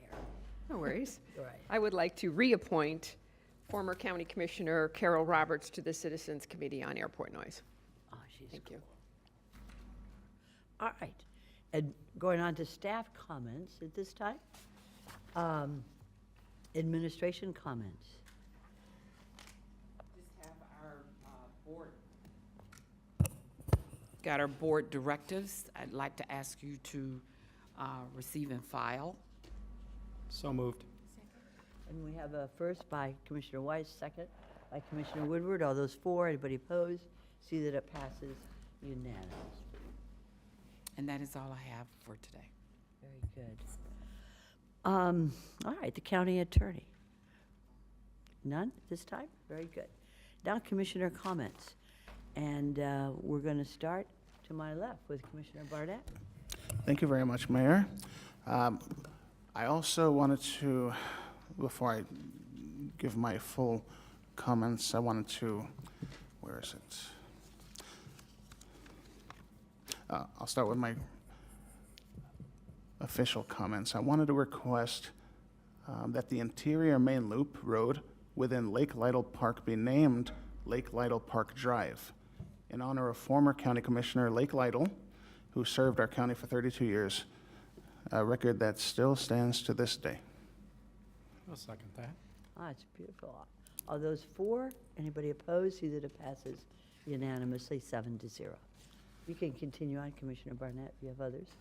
Thank you. I wanted to request an off-site proclamation, approval for an off-site proclamation declaring September 2024 as 211 Suicide Awareness and Prevention Month. All right, all those for, anybody opposed? See that it passes unanimously, 7-0. Thank you. I also am requesting off-site approval for an off-site proclamation recognizing September 2024 as Hispanic Heritage Month. I know we did one here on-site, but I'm requesting permission for 2 off-site proclamations. Very good. Second by Commissioner Weiss. All those for, anybody opposed? It passes unanimously, 7-0. Thank you very much. I shuffled my notes around. I just found them. Okay.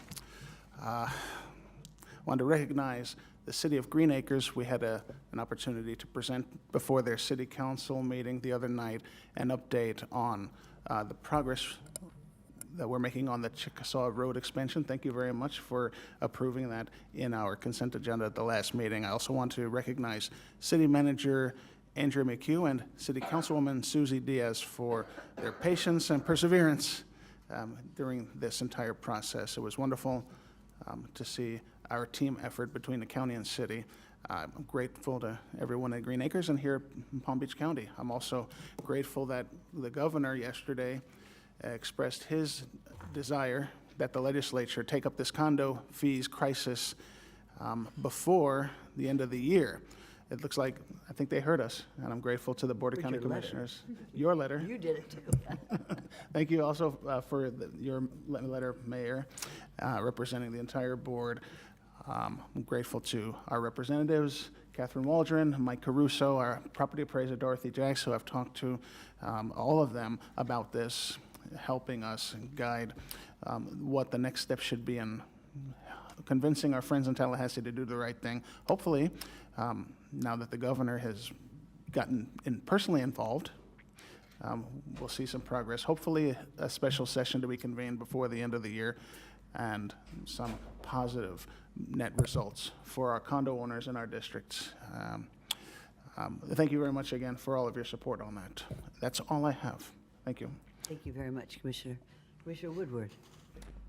Thank you, Mayor, and congratulations on getting the governor's attention with that. I'm sure our residents here and all of South Florida and all of Florida appreciate it. No comments other than I'm happy football season is back and my Dolphins won Yes. Sunday. So.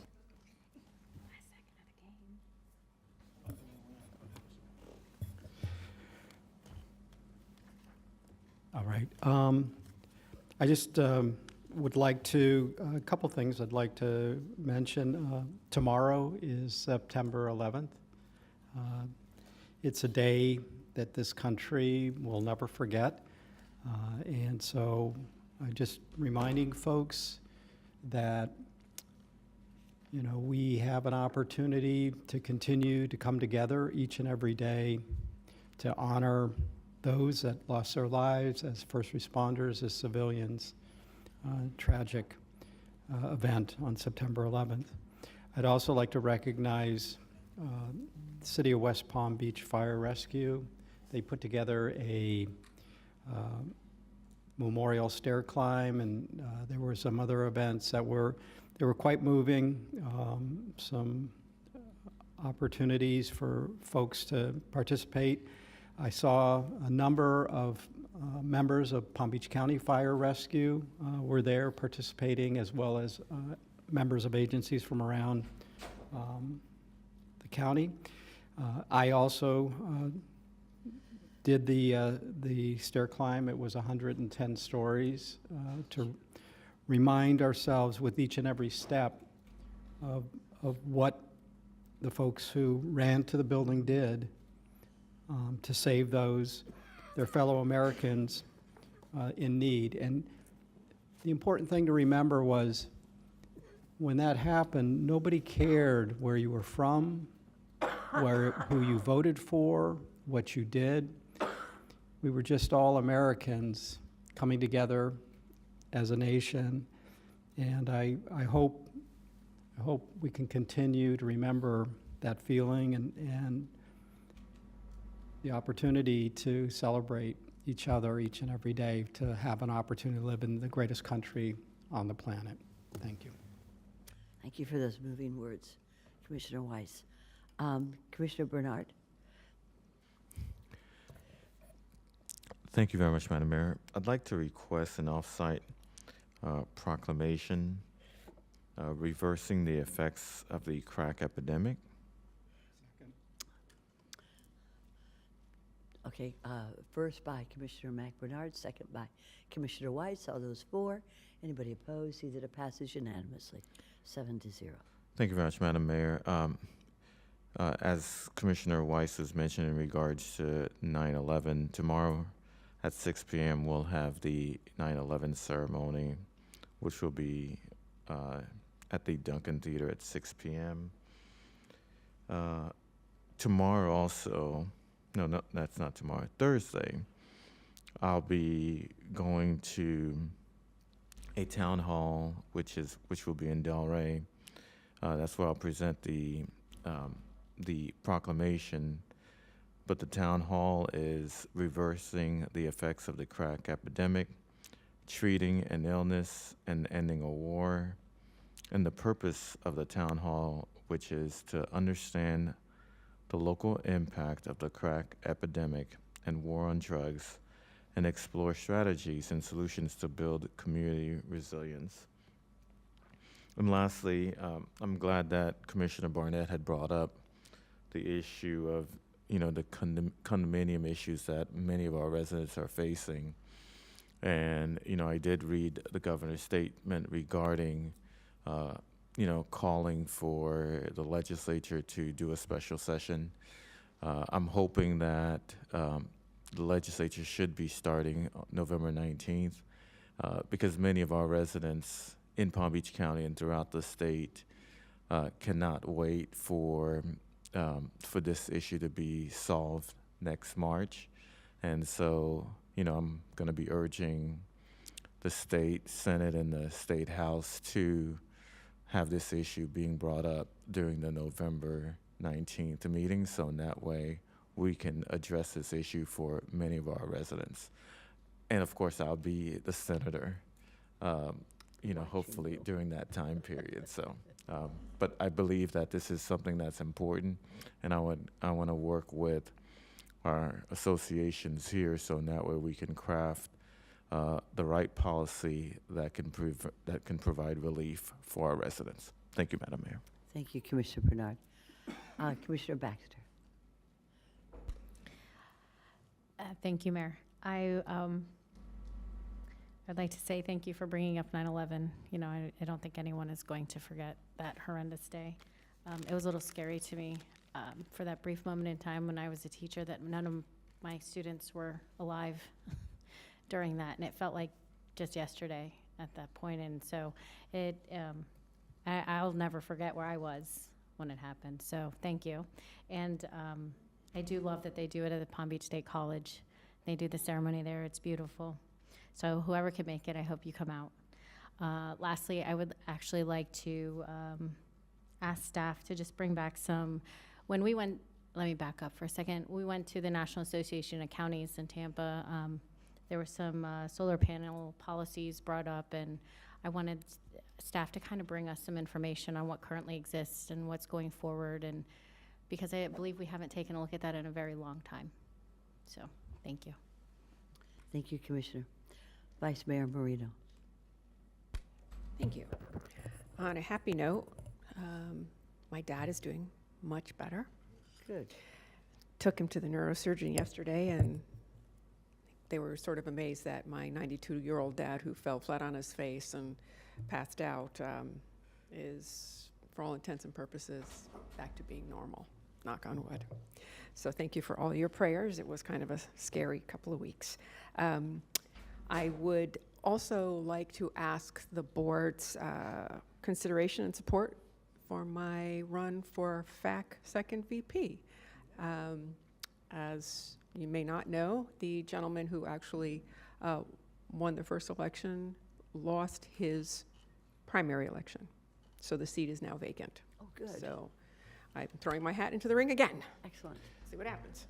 Madam Vice Mayor, I make a motion to support for the Board of County Commissioners to support you for second Vice President for FACT. I see a second by Commissioner Baxter. Are those for? Anybody opposed?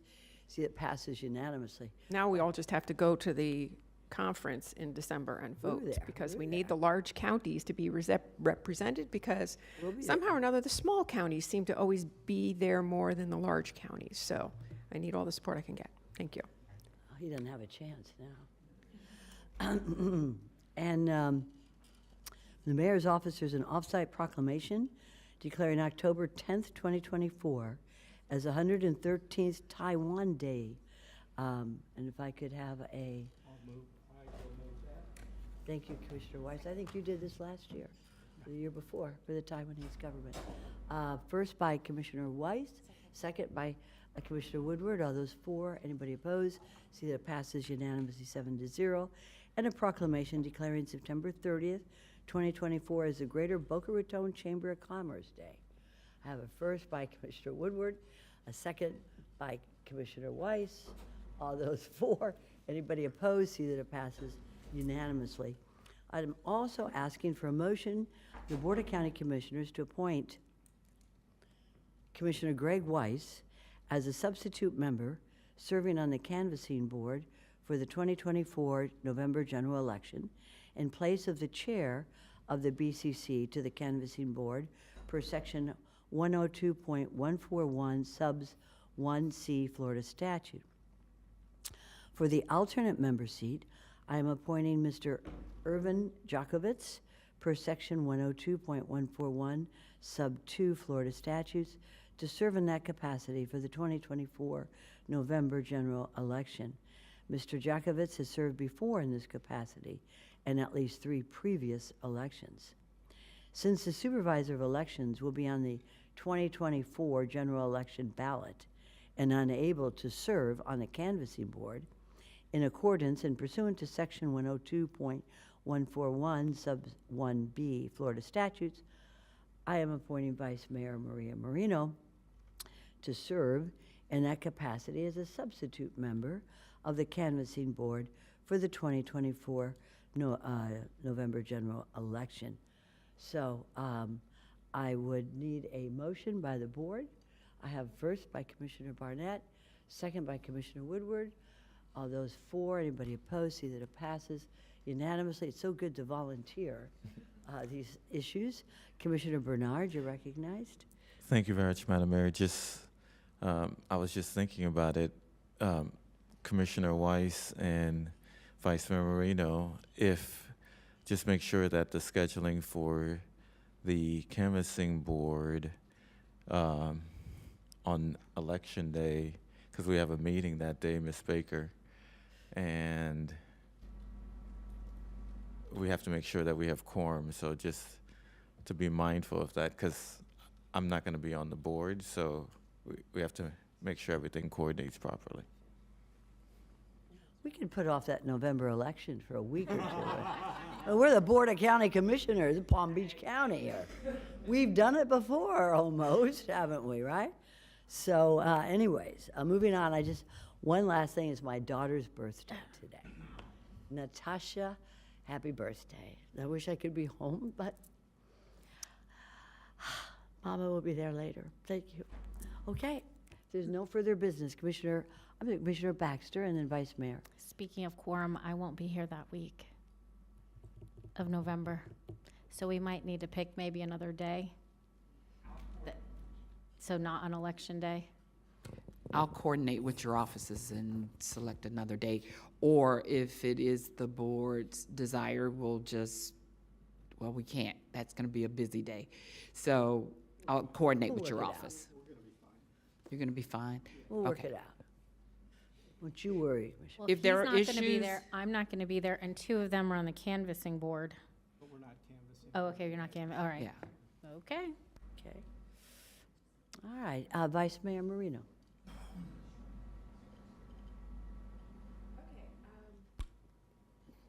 Don't know where this starts in the process, but having the supervisor of elections on the same election cycle as the presidential election, I think we need to start having a discussion about, is there another time for that election? Because not having the supervisor of elections as part of the canvassing board, especially during a presidential election, is something that a lot of the other supervisors of elections around the state are looking at.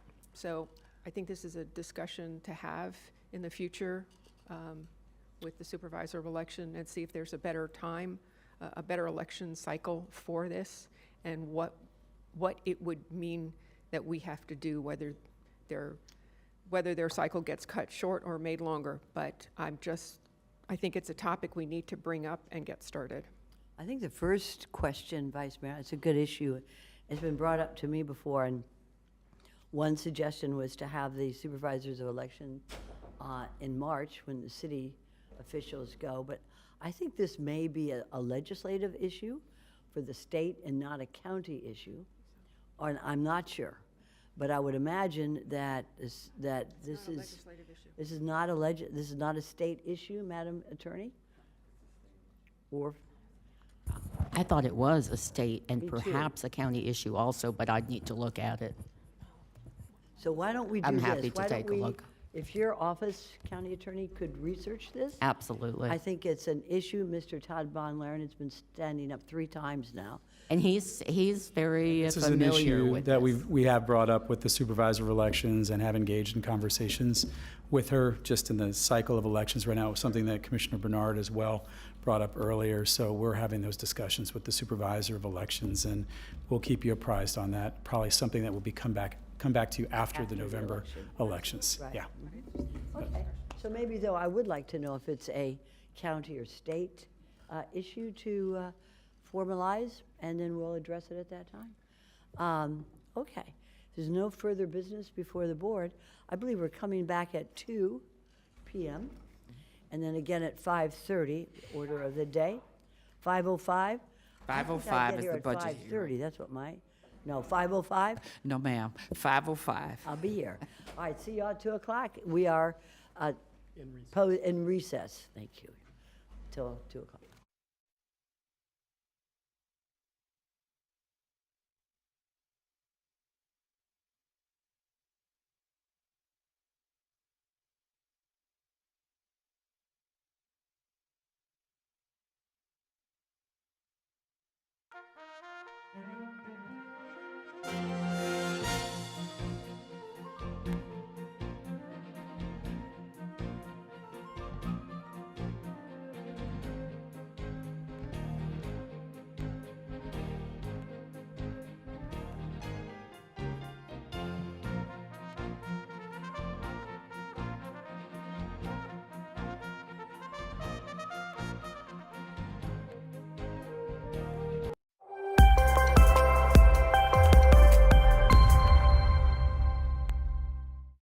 Welcome to Inside PBC, where we highlight what's going on inside Palm Beach County.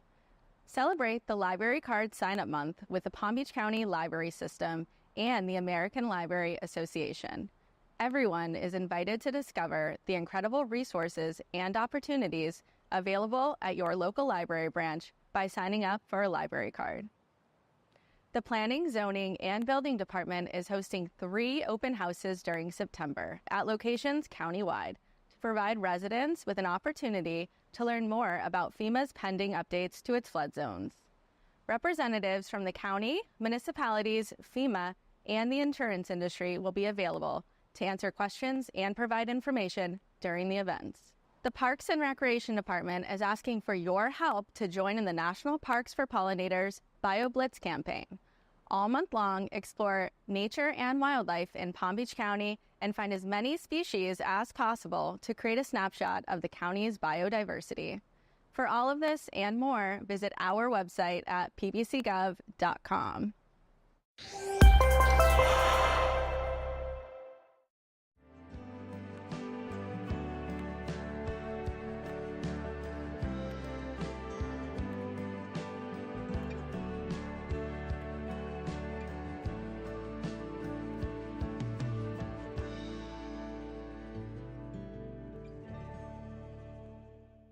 Structure and some of the needs of your communities and all of Palm Beach County. Stick around, we'll be right back on this edition of Commissioner Spotlight with District 4 County Commissioner Marcy Woodward. When we return, we'll talk about infrastructure, transportation, and workforce development. We'll be right back.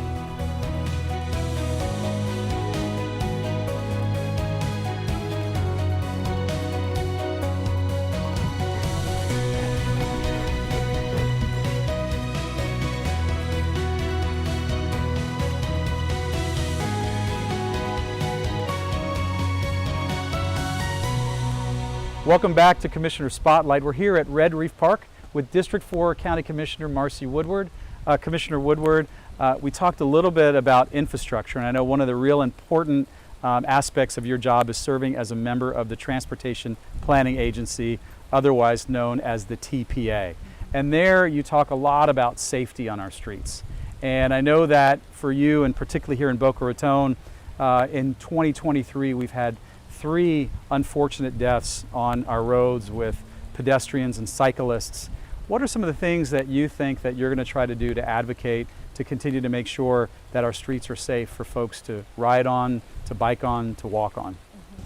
Well, as my time on the TPA, I get to work with other municipalities who sit on the board as well as the county, and we have FDOT representation, which is important because all of our roads are overlapping with each other. They're city roads, county roads, and state roads. And the fact of the matter is, when you're a bicyclist and you're riding on these roads, it doesn't really matter which section is which. We have to have safe roads for all of them. And we have bike lanes that deteriorate into maybe some hashtag lanes or no lanes at all while you're on the same road.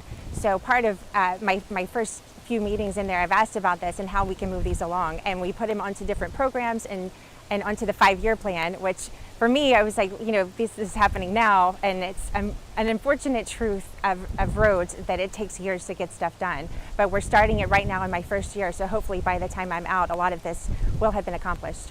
Now, I know that you've also been working a lot on the issue of impact fees and mobility fees, and had a number of discussions about that. You know, the importance of both of those potential funding sources from an infrastructure perspective, from a road, from a train, from a bus, from a bike path. How do you expect to work with all of the different stakeholders involved in your community as well as all throughout Palm Beach County to make sure that we've got some continuity with mobility, with impacts that we have from development? Well, I also sit on the Tri-Rail board, the SFRTA board, so that's a big part of having the trains. We have a wonderful Palm Trans system, but part of being on Tri-Rail is I get to see what Broward and Miami-Dade are also doing. Right. And a lot of their mobility fees that they collect, which I don't think we're doing the same thing in Palm Beach County. Impact fees can only be used for new road construction or new lanes or intersections. So just getting the understanding of where the money comes from and what it's allowed to be used for, and making sure that we use it appropriately, and then finding the sources to get the other roads built and to get bike lanes built, and to have the connectivity between our public transportation and the end place of where people need to go.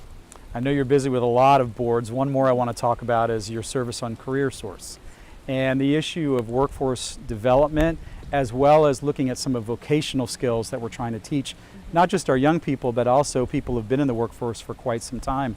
What do you think is the importance about CareerSource and playing the role in helping people guide them to some of those careers in the vocational sources?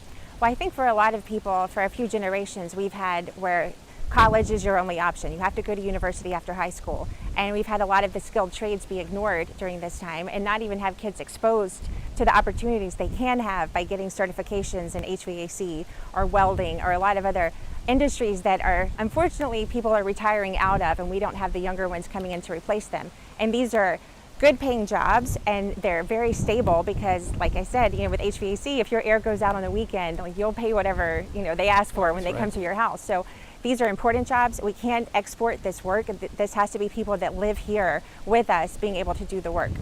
The reality is when you think about economic development and building opportunities in District 4, in the county, obviously workforce is one of the key pieces that people tend to look at when they want to either rebuild their businesses, grow their businesses, or move here. What are some of those kinds of assurances that you see yourself providing to those people that want to do that in the business side, to our workforce, and what we're trying to do to redevelop that? Well, I know I've had conversations with FAU and Palm Beach State University and with CareerSource as well. There's a great partnership to be had with getting people who live here educated or certified to be able to do the work that companies are bringing in. But of course, there's always the elephant in the room, and that's affordable housing. Yeah. And that's a big struggle that we're facing as a county right now. No doubt about it, no doubt about it. Well, I've really enjoyed this time at the beach with you, but I'm kind of getting a little hungry. I don't know about you. I am. And I don't know that a lot of our viewers know that your lifestyle as a vegan diet and a vegan lifestyle, maybe you can take us to one of your favorite spots that will help us share a little bit of that diet with us. It would be my pleasure. And Arun's is waiting for us with some tasty vegan tacos. Okay, stick around. We're going to be heading out just for a short time to one of Commissioner Woodward's favorite spots to make sure that she can quench that vegan lifestyle and vegan diet. We'll be right back on this edition of Commissioner Spotlight.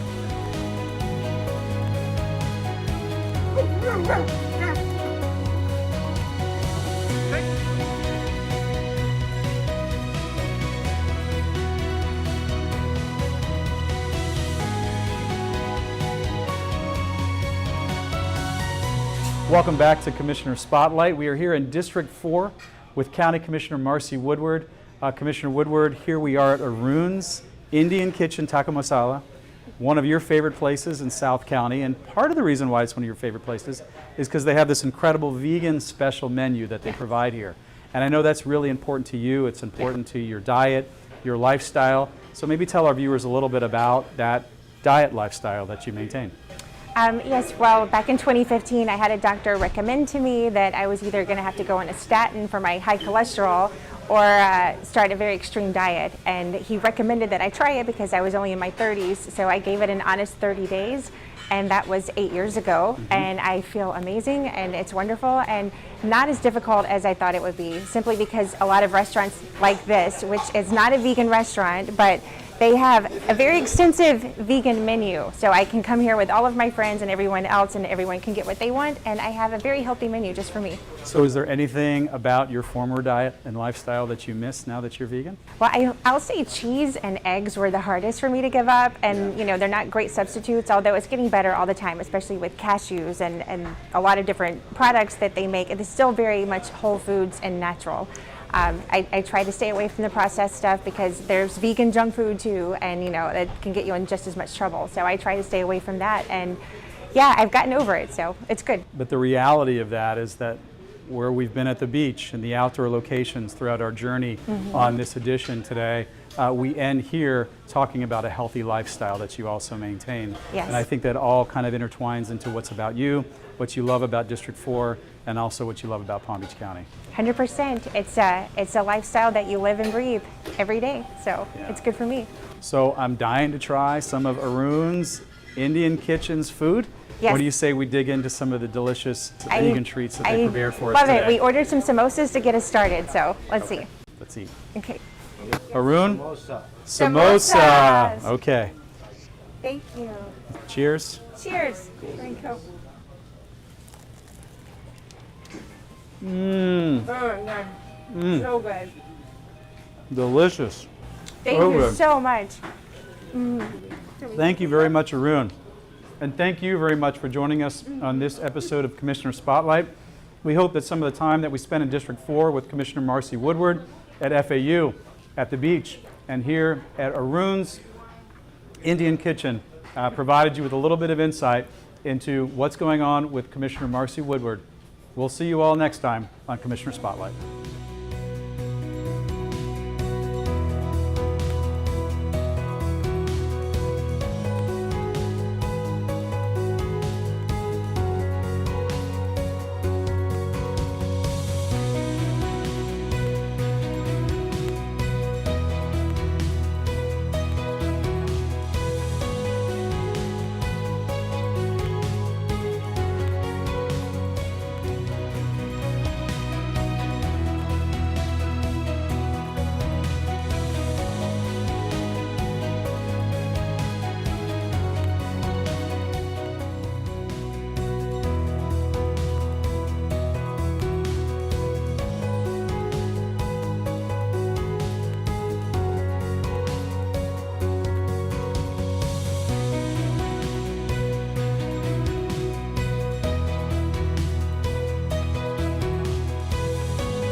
Take the stress out of driving and give PalmTran a try.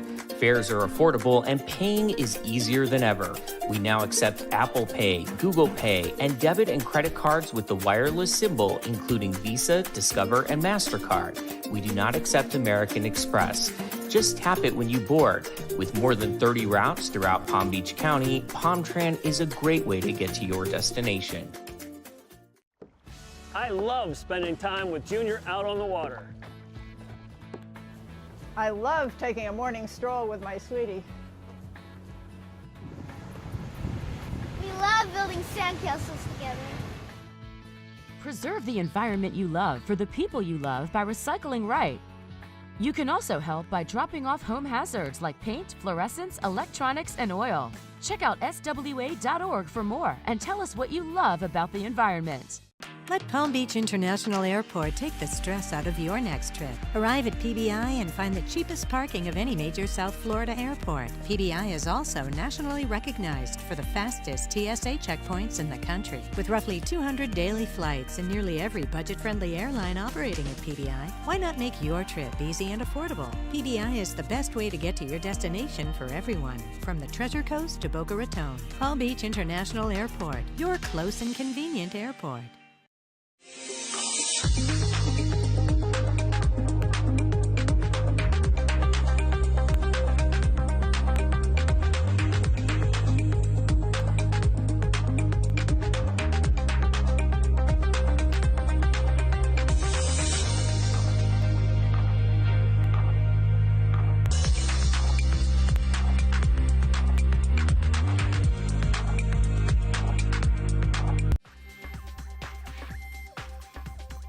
This is PBC TV, your channel for county programs and services. Join us as we celebrate improvements to communities throughout Palm Beach County, including groundbreakings, ribbon cuttings, new services, dedications, and more. This is PBC TV Presents.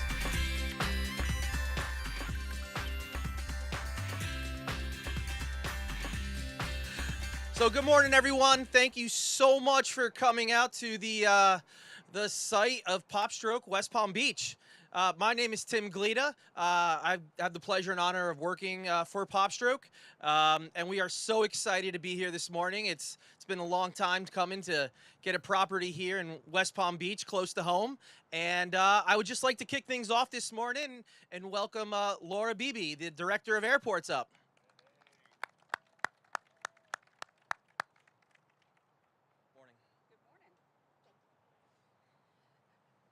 Good morning and welcome to the groundbreaking for PopStroke at the Palm Beach International Airport. I'd like to thank the PopStroke team for their partnership and for making their flagship location, the Palm Beach International Airport. I know our nearly 8 million passengers in the surrounding community is going to love the PopStroke location here at the Palm Beach International Airport. I'd also like to thank our Board of County Commissioners for supporting this project, and I'd like to thank Vice Mayor Marino and Commissioner Weiss for attending this morning. I know they have a very busy schedule. I'd also like to take the time to introduce Vice Mayor Marino, who knows a little bit about golf.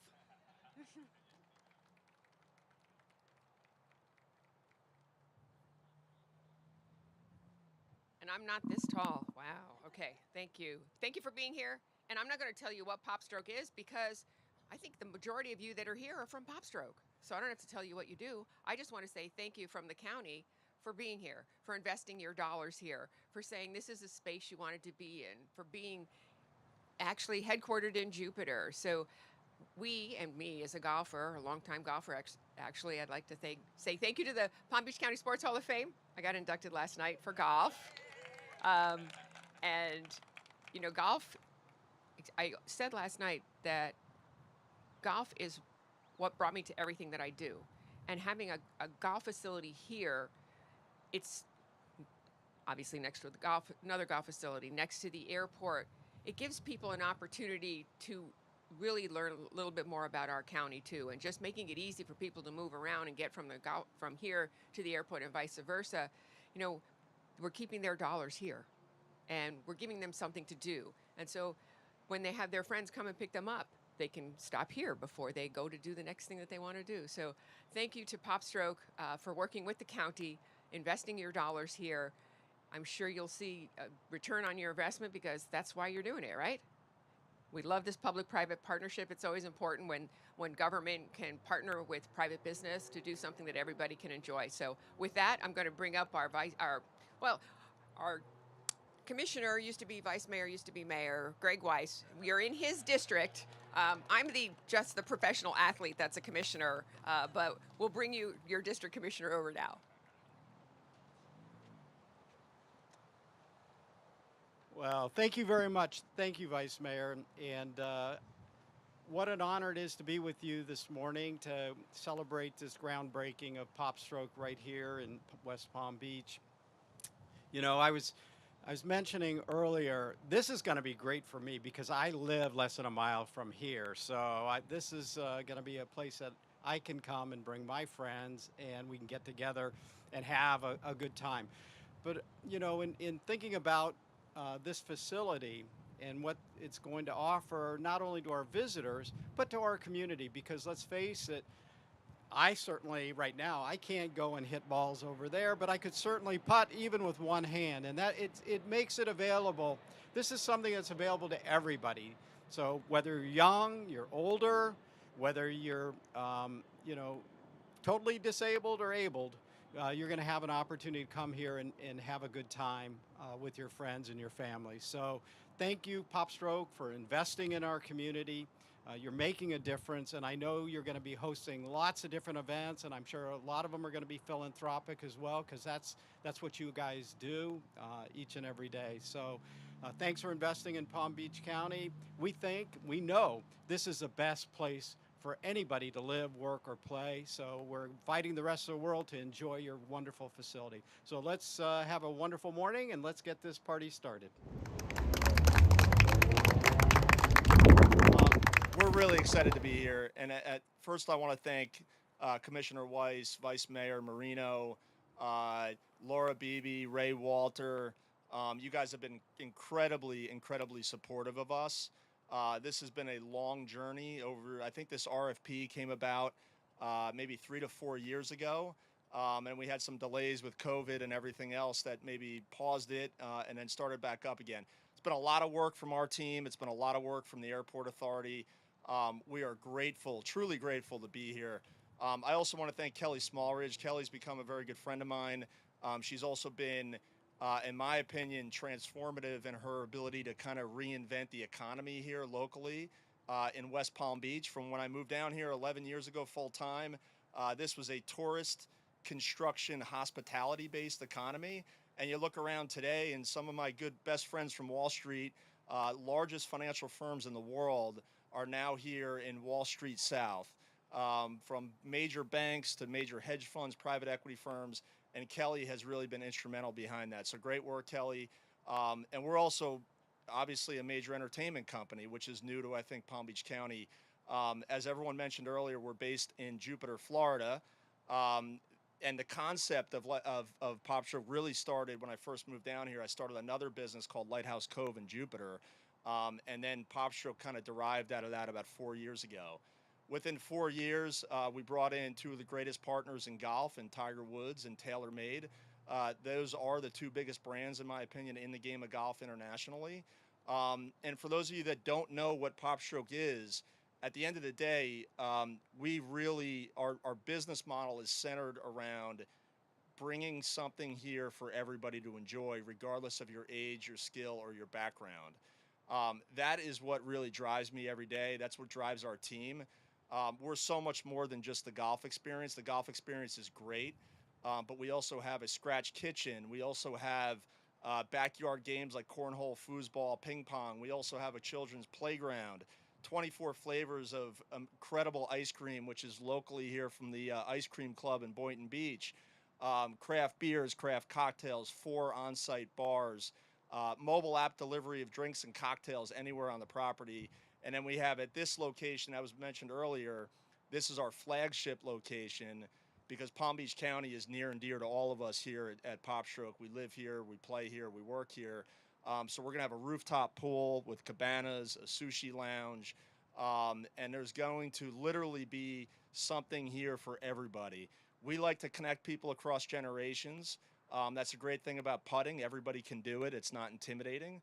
And it is a wonderful place to come and enjoy, whether you're 5 years old, 90 years old, or everyone in between. As was mentioned by Vice Mayor Marino, 8 million visitors, and Laura, I'm sorry, I said this earlier, 8 million visitors visit the Palm Beach Airport every single year. When you think about the ability for us to connect with the tourists, the business climate here, the business clientele here, and then obviously the retirees, the young families, it really is truly going to be a great asset and amenity for this great community. I personally am grateful to live here. This, in my opinion, is the greatest place in the world to raise a family.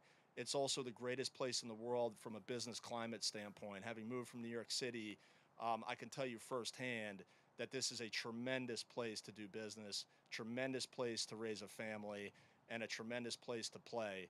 So I would love to welcome all of you back here in mid-December, right before the holidays. Maybe bring your bathing suit and your putter. But we're really excited, and thank you all again for your tremendous support.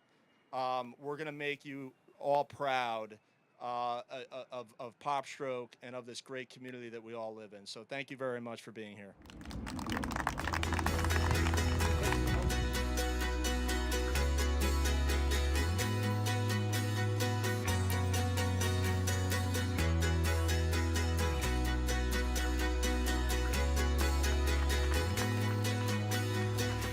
Thanks for watching PBC TV Presents. For more information on county programs and services, please visit pbcgov.com. This has been a presentation of your Palm Beach County Board of County Commissioners.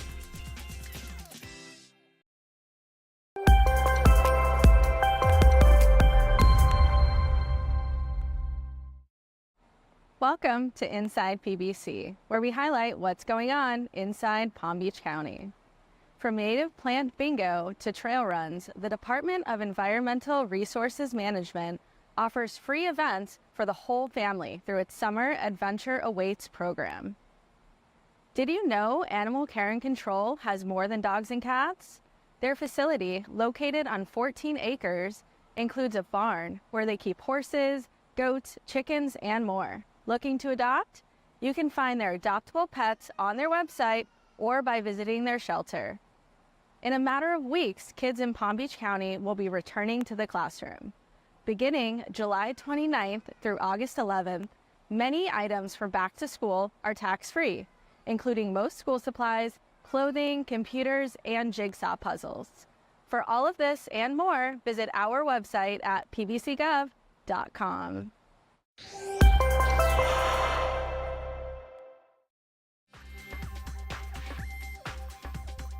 This is PBC TV, your channel for county programs and services. Join us as we celebrate improvements to communities throughout Palm Beach County, including groundbreakings, ribbon cuttings, new services, dedications, and more.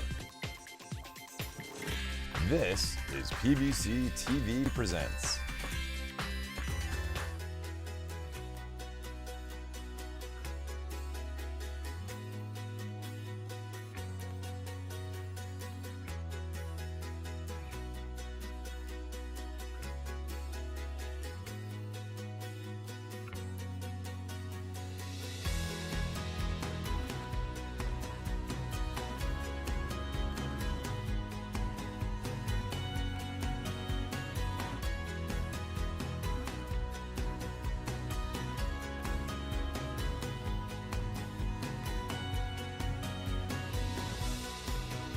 So, welcome. If you do not know me, I am Diana Stanley, and I am the CEO here at the Lord's Place.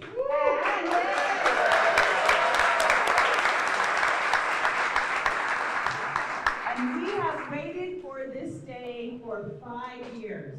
Annie Noble sent me a picture this morning of she and I with thumbs up when my wonderful board of directors on September 25th, 2019 said yes to knocking down the old building and doing a capital campaign. 5 years later, here we stand. This is an amazing journey, and we're so proud to be part of this journey with all of you.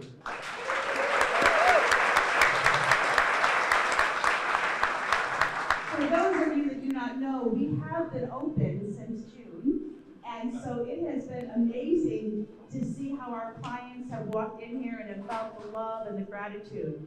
And so even though we've been delivering services, this is the official ribbon cutting where we can come together and celebrate this historical moment for the Lord's Place.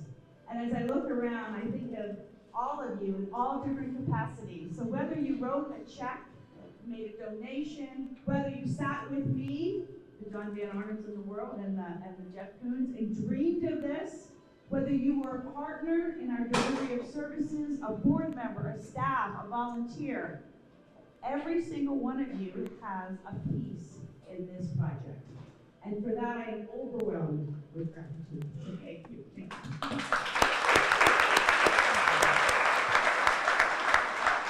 So without any further ado, we also know I run a very tight ship here, so we got to cut this ribbon so that you can do self-directed tours.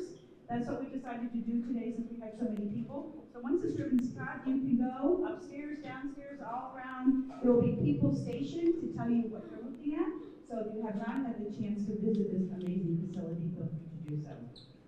You know, you can only have a journey when you have people like the person I'm about ready to introduce to you that has been my right hand, who has believed in this vision way before probably anybody else did. And as the chair of our board, allowed our board to dream as big as we all dream as a staff. And so I am so proud and so grateful to be able to introduce to you Corny Thornburg, the chair of our board.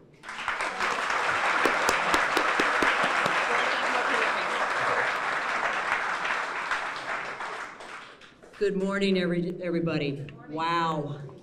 Look at all these people. I am so excited. And on behalf of the board of directors, welcome home.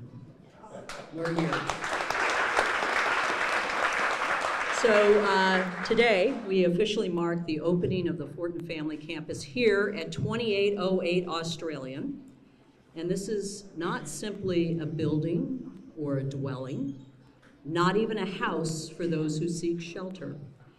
Because a house is only a home when it offers the warmth and love that turns its walls and rooms into a place of comfort and belonging. The Home for Good campaign built this home for those who seek to embark on a journey of change, transformation, and acceptance. It was the collective will of all the people in this room put to action that built it. So may those who cross this threshold find recognition for their true selves, find safety and hope, and be surrounded by people who offer love and understanding. Amen. I am so pleased to introduce the person who, through the Mary Alice Fortin Foundation, possessed the vision and offered our lead gift for what we now call home, Mayor Donnie Moore.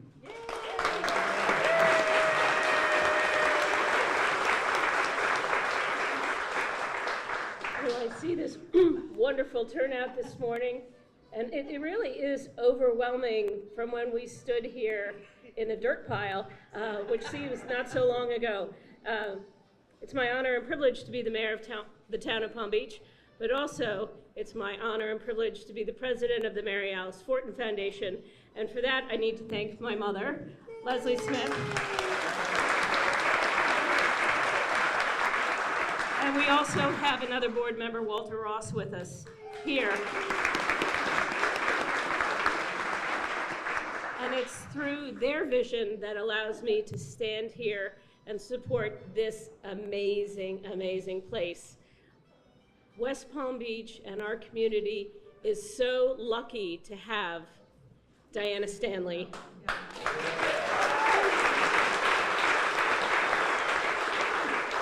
And people like all of you who care so deeply about those less fortunate in our community. So on behalf of the foundation, I'd like to thank all of you for being here, and Diana and the Lord's Place for making this vision come to life. Thank you.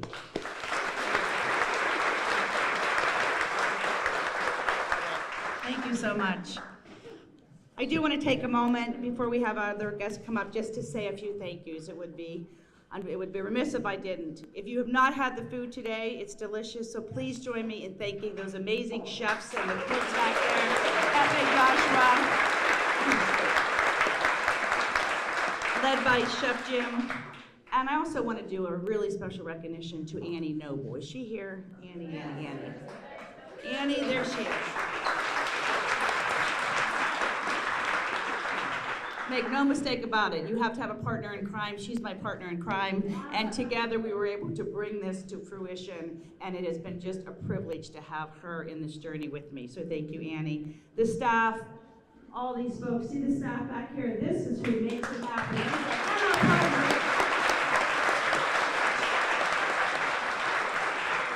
The Lord's Place is blessed with the greatest, hardest working individuals who are so committed to this mission, and I am just so honored and privileged to be by their side every day. So thank you to them. And of course our board. We have so many board members here. If you could just lift your hands so you let everybody know as former board members, anybody that's been with us, there we go. You know, I tell people all the time that a nonprofit is only as good as their board. And I am so blessed to have this board that continues to dream big with us. So thank you to our board for their vision as well.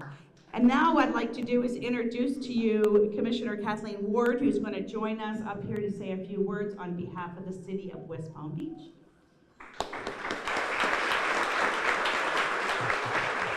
Good morning, everyone. In true millennial form, I have my notes on my phone, so bear with me. I'm so glad to see everyone here celebrating this wonderful and exciting new chapter for this organization, The Lord's Place, an organization which has been operating for 40 years in this area. And overall, they're working to solve a very complex problem we're facing all over this country. And years ago, I was meeting in the old facility, and Diana was there talking about The Lord's Place with a group of young leaders in the community, and asked us, what do all homeless people have in common? And we kind of paused, and it's a very simple answer. They don't have homes. And so how do we address that? by providing varying types of services which address a wide variety of needs, provide supportive housing, employment and training, reentry programs, clinical and care coordination, and social enterprise, all things that the Lord's Place does and does very well. We still have a lot to work to do, and it takes all levels of government, a lot of funding, and cooperation and participation from the community, which today I see that we have that, and I'm so very proud of that. I'm proud to have the Lord's Place in my district, and I'm optimistic of the progress that we are all going to make. Thank you. Thank you.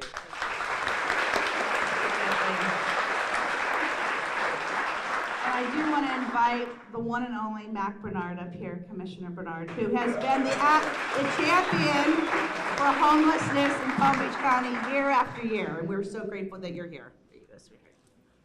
Thank you very much, Diane. My name is Mac Bernard, County Commissioner for District 7. This morning I had the opportunity to speak to Arlene Griffith. She works with the Criminal Justice Commission, and she told me that her boss says that sometimes she's a rule breaker.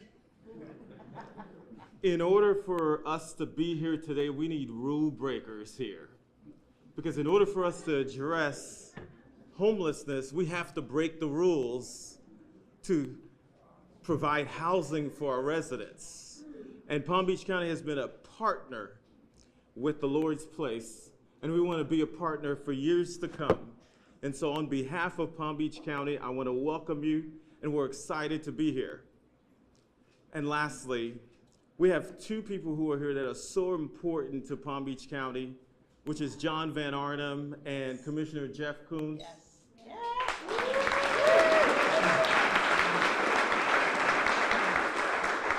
I am only speaking on their behalf because I know that their commitment to the Lord's Place and to homelessness is Palm Beach County. So thanks for being here. Congratulations. And I could not agree more. If you don't know, the first time I met Jeff Koons and John Van Arnhem, we became somewhat friends, maybe not at that time, but we ended up being friends. And in the old kitchen, we knew we became real friends because if you don't know what the point in time count is, it's 24 hours where we go out and we count the homeless, right? That's what we do. And it was my first point in time count, and I was in a meeting prior to that where John Van Arnhem made mention that he makes the best chili ever. And I didn't even know who this guy was, and I said, oh, contraire. I make the best chili ever. And the next thing you know, the point in time count, here we are at 11 o'clock at night making chili. And we had a chili cook-off, and you don't need to say I did win. He says I cheated, but we did win. So that is, there he is. I did win, excuse me. Next time. There you go. So we have had many memories together in this community, and we're so very grateful for that. I did see Bobby Powell came in. Bobby, you want to come up and say a few words? Here is our one and only state senator that we love. Thank you, sweetie. Thank you. Good morning, everybody. Good morning. I'm excited. I see all the people here. Just the fact that what you're doing here, we've had a chance and opportunity, myself and my staff, several times to see the work of the Lord's Place and to experience up close what the Lord's Place does as we, for a moment in time, shared office space right next door. What I can tell you in Tallahassee and throughout this state, the legislature and my colleagues here in Palm Beach County are dedicated and disciplined to ending homelessness. I had a conversation with someone this week. We are going to try to implement strategies that will ultimately end homelessness. And we will work with the Lord's Place and Diana Stanley and her entire team. I've seen so many people here who are part of your team that get the job done here in Palm Beach County, and we are committed to working with you, the entire legislature and the Palm Beach County delegation, those of us who are Democrat and Republicans, because this is not a partisan issue. This is a people issue. And we will get the job done. Thank you. I'm glad to see everybody this morning. And together, we can. Thank you.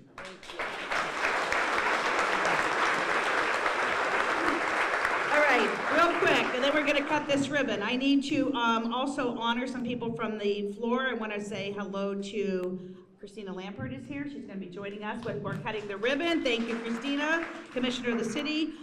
We have legal. We've got Officer Senator Bobby Powell. We have, where's Armando? City Administrator Armando, one of my favorite human beings right there, thank you. Love Armando. We have Charlotte Wright from the Mayor's Office. We also have Christine Wright from Marie Woodward's office, who's a commissioner, and Greg Weiss. We have Virginia here, so thank you, Virginia, for being here. Absolutely. I just want to recognize a couple more people, and then we are going to have the blessing and cut this ribbon. But I would be remiss again if I did not highlight a few people that were behind the scenes that brought this building to fruition. And it all started with Toby Doothright, who's back there. So Toby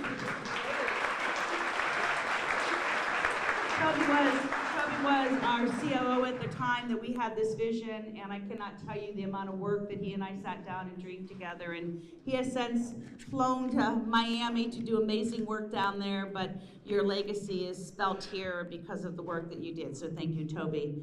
And for those of you who don't know, you know, the good Lord always looks down upon the Lord's place, and it did the time that we were ready to start this project.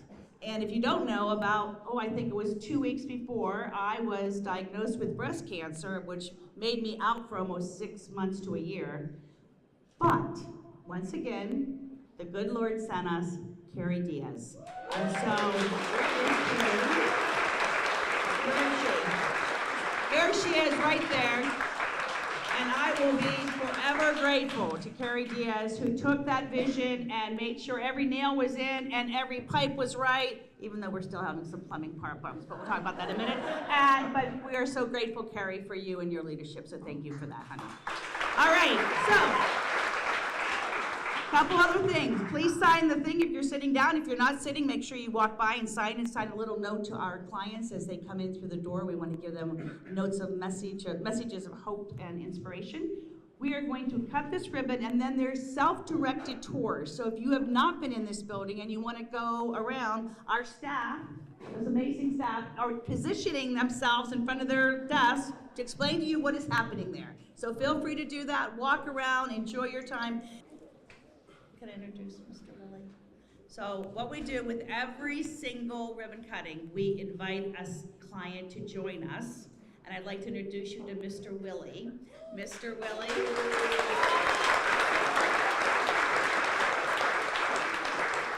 So Mr. Willie has been at the thrift store and now is finishing up his catering apprenticeship and is the hardest worker we have. I just want you to know that. He is always back there working. So we are so grateful that he said, yes, I would be honored to do that. So you ready to do this?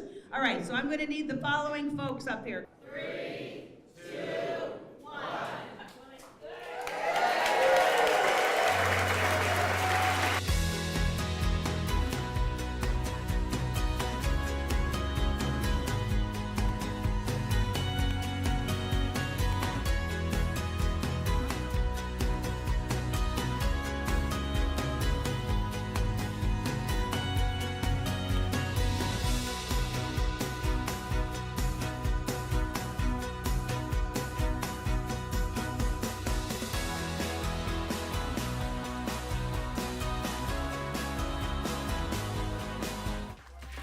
Thanks for watching PBC TV Presents. For more information on county programs and services, please visit pbcgov.com. This has been a presentation of your Palm Beach County Board of County Commissioners. Let Palm Beach International Airport take the stress out of your next trip. Arrive at PBI and find the lowest cost parking of any major South Florida airport. Featuring a putting green, device charging stations, and an escape lounge, PBI offers a relaxing atmosphere while remaining budget-friendly. With roughly 200 daily flights, why not make your business trip or vacation simple and easy? Palm Beach International Airport, your close and convenient airport.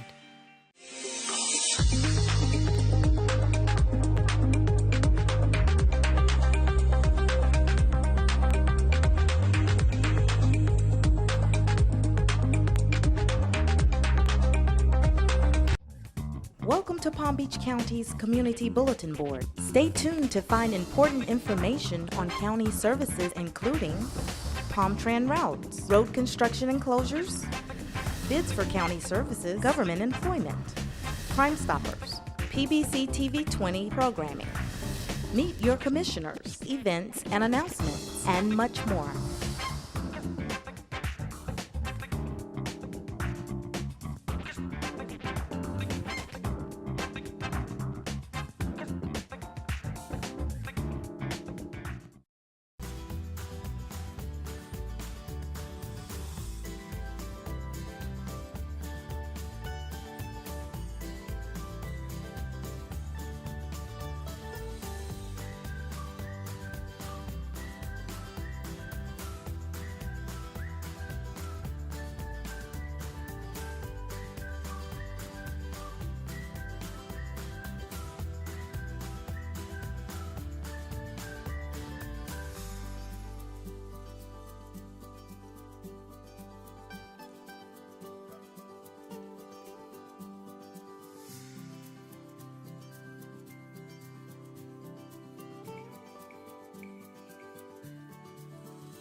Thank you for watching Palm Beach County's Community Bulletin Board. Please check the PBC TV20 online program guide for future airtimes at pbcgov.com.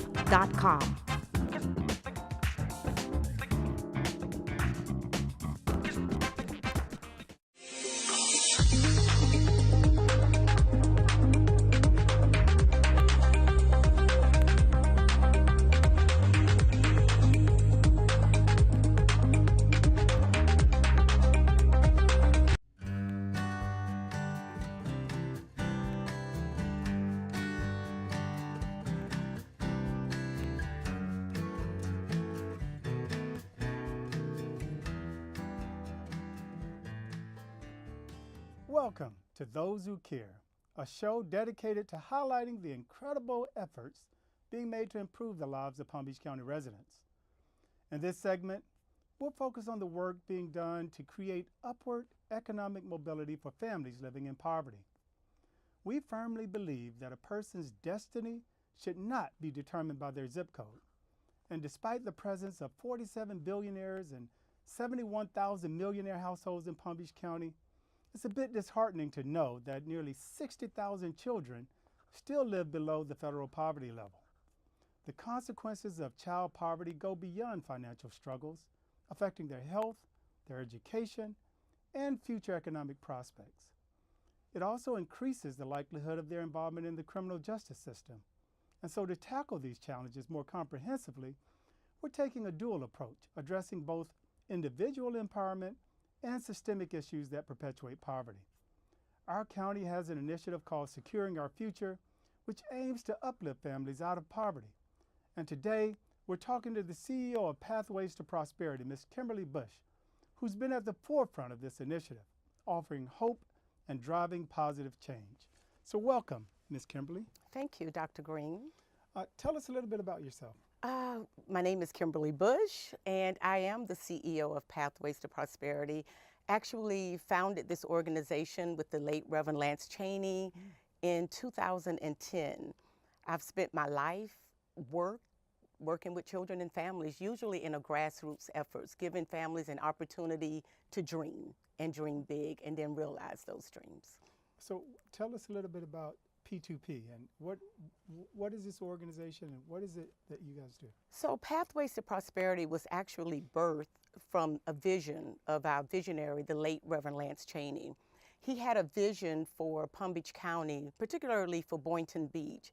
He wanted an organization that could provide resources and services to the families that were struggling in that community. When I joined the church in 2008, I heard him mention it several times. And so I approached him about starting a program. And from that conversation, Pathways to Prosperity was birthed. We started with food pantries, giving us an opportunity to get to know the community and find out what their needs were. And from that, we've expanded. We have our Bridges program, which works with children and families, 0 to 8, which is funded by the Children's Services Council. We have our Circles program, which is what I want to talk to you a little bit more about today. And then we serve as an umbrella to other agencies like Healthier Boynton Beach and Healthier Delray Beach. Okay. It's really nice to see the faith-based community kind of stepping up and understanding the needs of our community. Boynton Beach, that area has been identified as one of the areas where poverty is more prevalent. And we certainly want to figure out a way to create opportunities for the families who are living in that area so that they can achieve economic mobility. Just really figuring out ways to increase their household income and to be able to be more self-sufficient. And so from the years that you've been working with this initiative, is there a story that kind of stands out, any successes? Oh my goodness, there are so many stories that stand out. And it's really through our Circles model. And Circles is an international model that operates in several states across this country. But what's really unique about Circles is that when individuals are identified for this particular initiative, they come in and they're learning like Maslow's hierarchy of needs. They're beginning to understand their relationship with money, that it's not about getting it and spending it, but how do I get this money to work for me? They learn about making good decisions, and then knowing how to interview and get jobs and then maintain those jobs so that they're able to progress in this trying economy that we have. Absolutely. So, you talk about the circles model, and I'm familiar with that model. I think some years back, it's probably been a decade or so ago, there was something that we refer to as a poverty simulation that took place in this county.